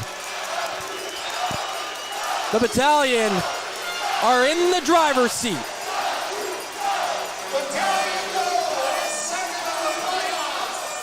Here come the Colts, sending it in. Cardwell fires it wide. It ricochets off the glass and comes out to the neutral zone. Frasca's stick snapped off that shot. And now it's in front of the net. Here comes Jelsma. He gets kept to the outside. Now Cardwell with a chance. And he fires it wide of the net. Petrov will touch it in the neutral zone. The arm goes up.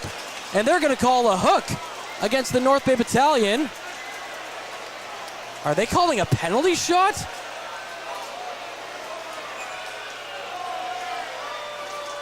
I I don't know if I've seen a hook this late in a game like this before. Well, Winslow is leaving the box. 19.5 seconds left in this game. The goal by Kyle McDonald, by the way, earlier in this game, gave him 18 career playoff goals in a Battalion uniform. That tied Barclay Goodrow for fifth Penalty all-time. Now it is a penalty shot for Jelsma. So here we go. Jelsma looking to get the Colts within a goal. Jelsma down the ice to the left side. Save made by DiVincentis. And an emphatic "not in my house" by the Dominator. Beautiful read. He just has to stay centered. Nothing crazy from the shot.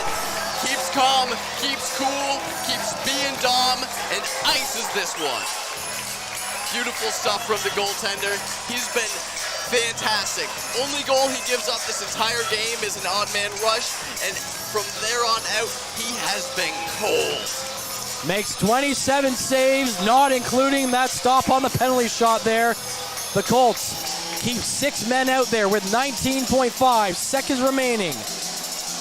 The Battalion lead 3-1. The Eastern Conference Finals are that close. North Bay win the draw. They send it down the ice, and it goes just wide of the net. Now again, remember the Battalion not on the power play, or not on the penalty kill, so they can ice the puck. It'll come back against them. 13 seconds remaining in this contest. 3-1 lead North Bay in Game 7. They were down 2-1. Came back to take a 3-2 series lead. Barrie forced Game 7, winning Game 6. There's a shot save made. Puck comes back towards the net. Time winding down as it goes in the corner, and that's going to do it. The North Bay Battalion are going back to the Eastern Conference Finals for a second straight year. They defeat Barrie 3-1 here in Game 7 on home ice, and they remain perfect on home ice in Game 7 matchups. Now 3-0 since moving to North Bay. The Troops victorious over their division rivals, and the Colts, who fought so hard, so valiantly in this series, now will go home with nothing to show for it. What an incredible series this has been. Back and forth, it really felt like anybody could take it, even into the final few minutes here. Nothing was ever safe. Nothing was ever secure. Each team had to fight tooth and nail for every point earned, every game, and that's why we got to Game 7. That's why every player has had to show up in spades. Hats off to the Barrie Colts. They have had one heck of a story this playoff series, and the Troops have been amazing. All right, we are going to take a quick break, and then we will be back for the Laherda Imports post-game show. It's been a pleasure bringing you this game, and we'll wrap things up quickly after this as the players come together at center ice for the post-series handshake. You're watching the Frontline broadcast right here on YouTube, presented by Average Joe's. Average Joe's Eatery and Patio Bar is North Bay's only year-round lakefront restaurant. On the shores of beautiful Trout Lake, we have been serving delicious food and stunning views since 1999. Indulge in one of our delicious menu items, or simply sit with a cocktail in hand and watch the beauty of Trout Lake before your eyes. Check us out online at averagejoes.net or visit us in person at 3501 Trout Lake Road, North Bay. As a Canadore College alumni, you have access to perks. Canadore Alumni Perks.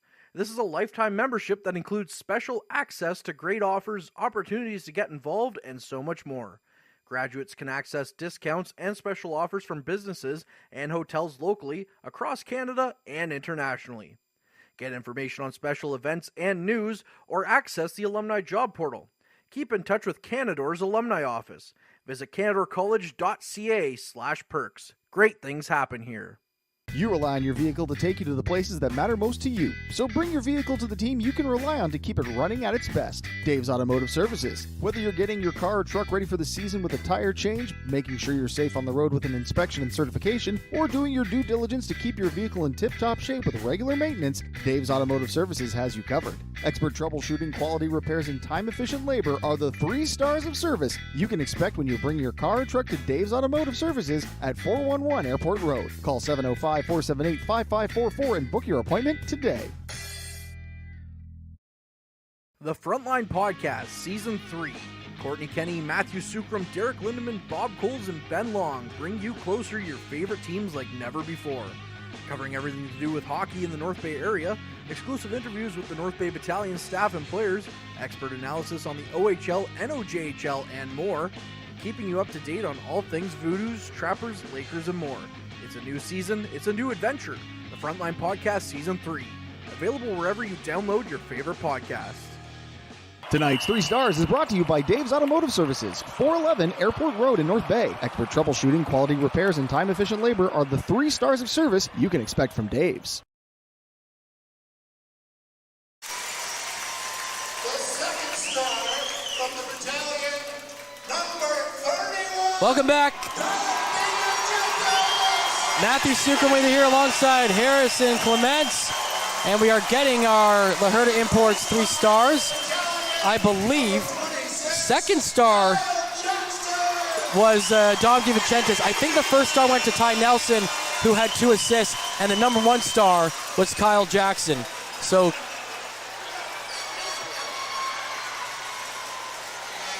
anyway, some combination of that.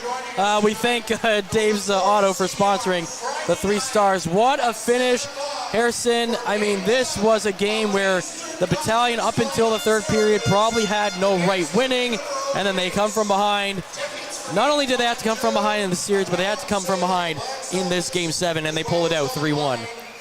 It's something that we saw in that, I believe it was the Game 4 comeback, when they were away in Barrie. It's that tenacity. It's the amount of depth that they have. It's the X factors. And because Kyle Jackson, Kyle McDonald, Ty Nelson making plays, Pascal Esito making smart plays, so many factors played into why the Troops were able to pull this out. Just everybody contributed. Everybody has the grit. Everybody has the passion, the drive. They knew what was on the line, and they decided, we are not quitting now. Fantastic stuff from the Troops, and what a series. So some numbers to give you here as we wrap things up. Ty Nelson with 2 assists on the night. That gives him 24 postseason assists in a battalion uniform and 28 postseason points. That moves him into the top 10. He's now tied with Matt Duchesne with 28 postseason points. And in terms of just assists, Matvei Petrov got 1, so he's got 24 now. So he's still in 4th, and Ty Nelson has 24 as well. So those 2 teammates are tied for 4th all-time in assists by battalion player in the postseason. And like I mentioned before, Kyle McDonald with his 18th career postseason goal in a battalion uniform. He's now tied with former captain Barclay Goodrow for 5th on that list. Kyle Jackson with a goal tonight. That is his 14th. He is now just 1 behind Matt Duchesne's 15, and he is all alone in 8th, passing over Matt Santos and Luke Aquino with 13 goals. So those, I think, are the only statistics that we want to rattle off here. And, I mean, for the North Bay Battalion, here's the other thing. They now have home ice advantage in the Eastern Conference Finals because Peterborough upset the Ottawa 67s. North Bay will get, and we saw that it was clear, it was evident that home ice advantage was an advantage in this series. It could be just as big as an advantage in the conference finals against the Peterborough Petes, because the Peterborough Petes, we know that home rink can really be an advantage to them with the smaller ice surface. So the fact that the battalion could potentially have 4 games at home at Memorial Gardens against the Petes, that could be a huge factor in that series. I absolutely agree, Matt. And frankly, despite how amazing it is this win is, I don't think they pull this off if they are on the road. I think that the seventh man was a huge factor tonight. I think the comfortability, the knowledge that they have every advantage going into this, the last change, everything in their mind, and a game of inches, the smallest factors are what made this come through. Absolutely. All right, we're going to wrap things up. Thank you so much for joining us for tonight's broadcast. I want to thank Ben Long for producing tonight. Derek Lindemann was downstairs and hosting the intermissions. Always great to hear from him. Courtney Kenny was here. He will have your post-game write-up in Bay today, so check later on tonight for that write-up to come out. He will have comments from Ryan Olahan, and we will have those comments from Ryan Olahan as well on our social medias and right here on our YouTube channel. For Harrison Clements, I am Matthew Sucrum. Thanks so much for joining us. We will have Game 1 of the Eastern Conference Finals later this week right here on the Frontline broadcast presented by Average Joe's. Can't wait to talk to you later this week. Have a great evening. Meals are a special time for families to gather, share their day, and spend quality time together. Those dinners are made extra special when you add tropical produce found in the markets and grocery stores that carry La Huerta imports. La Huerta knows the importance of family, so they know which quality products make the best quality meals for your customers, whether it be Mexican Hass avocados, Brazilian figs, Ecuadorian red dragon fruit, or something just as exotic and special. To get your supply of the best tropical produce at competitive prices with brands buyers trust, contact La Huerta Imports at 705-752-1478. Community engagement is one of our core focuses at McDonald's. The key is finding the right people who are passionate about the same things we are, helping kids be kids. McDonald's proudly supports local organizations such as the North Bay Regional Health Center Foundation, Big Brothers Big Sisters, One Kids Place, the Children's Aid Society, and Ronald McDonald House Charities. Stop by McDonald's on 1500 Fisher Street, North Bay, to see how we can serve you and the community every day. Hey there, I'm Mike the Financial Advisor. When you strip it down to its core and you take away all the industry jargon, I help people solve financial concerns. So if you're concerned that you'll never save enough to retire comfortably, or that your kid is going to graduate post-secondary $40,000 in debt, or maybe even that life is going to take a really unfortunate sideways turn and somebody is going to have to open a GoFundMe page for you and your family, I can help you prevent all of those things from happening. If you want to see how, you can find me on Facebook, Instagram, and TikTok. Just do a search for Mike the Financial Advisor. You should find me.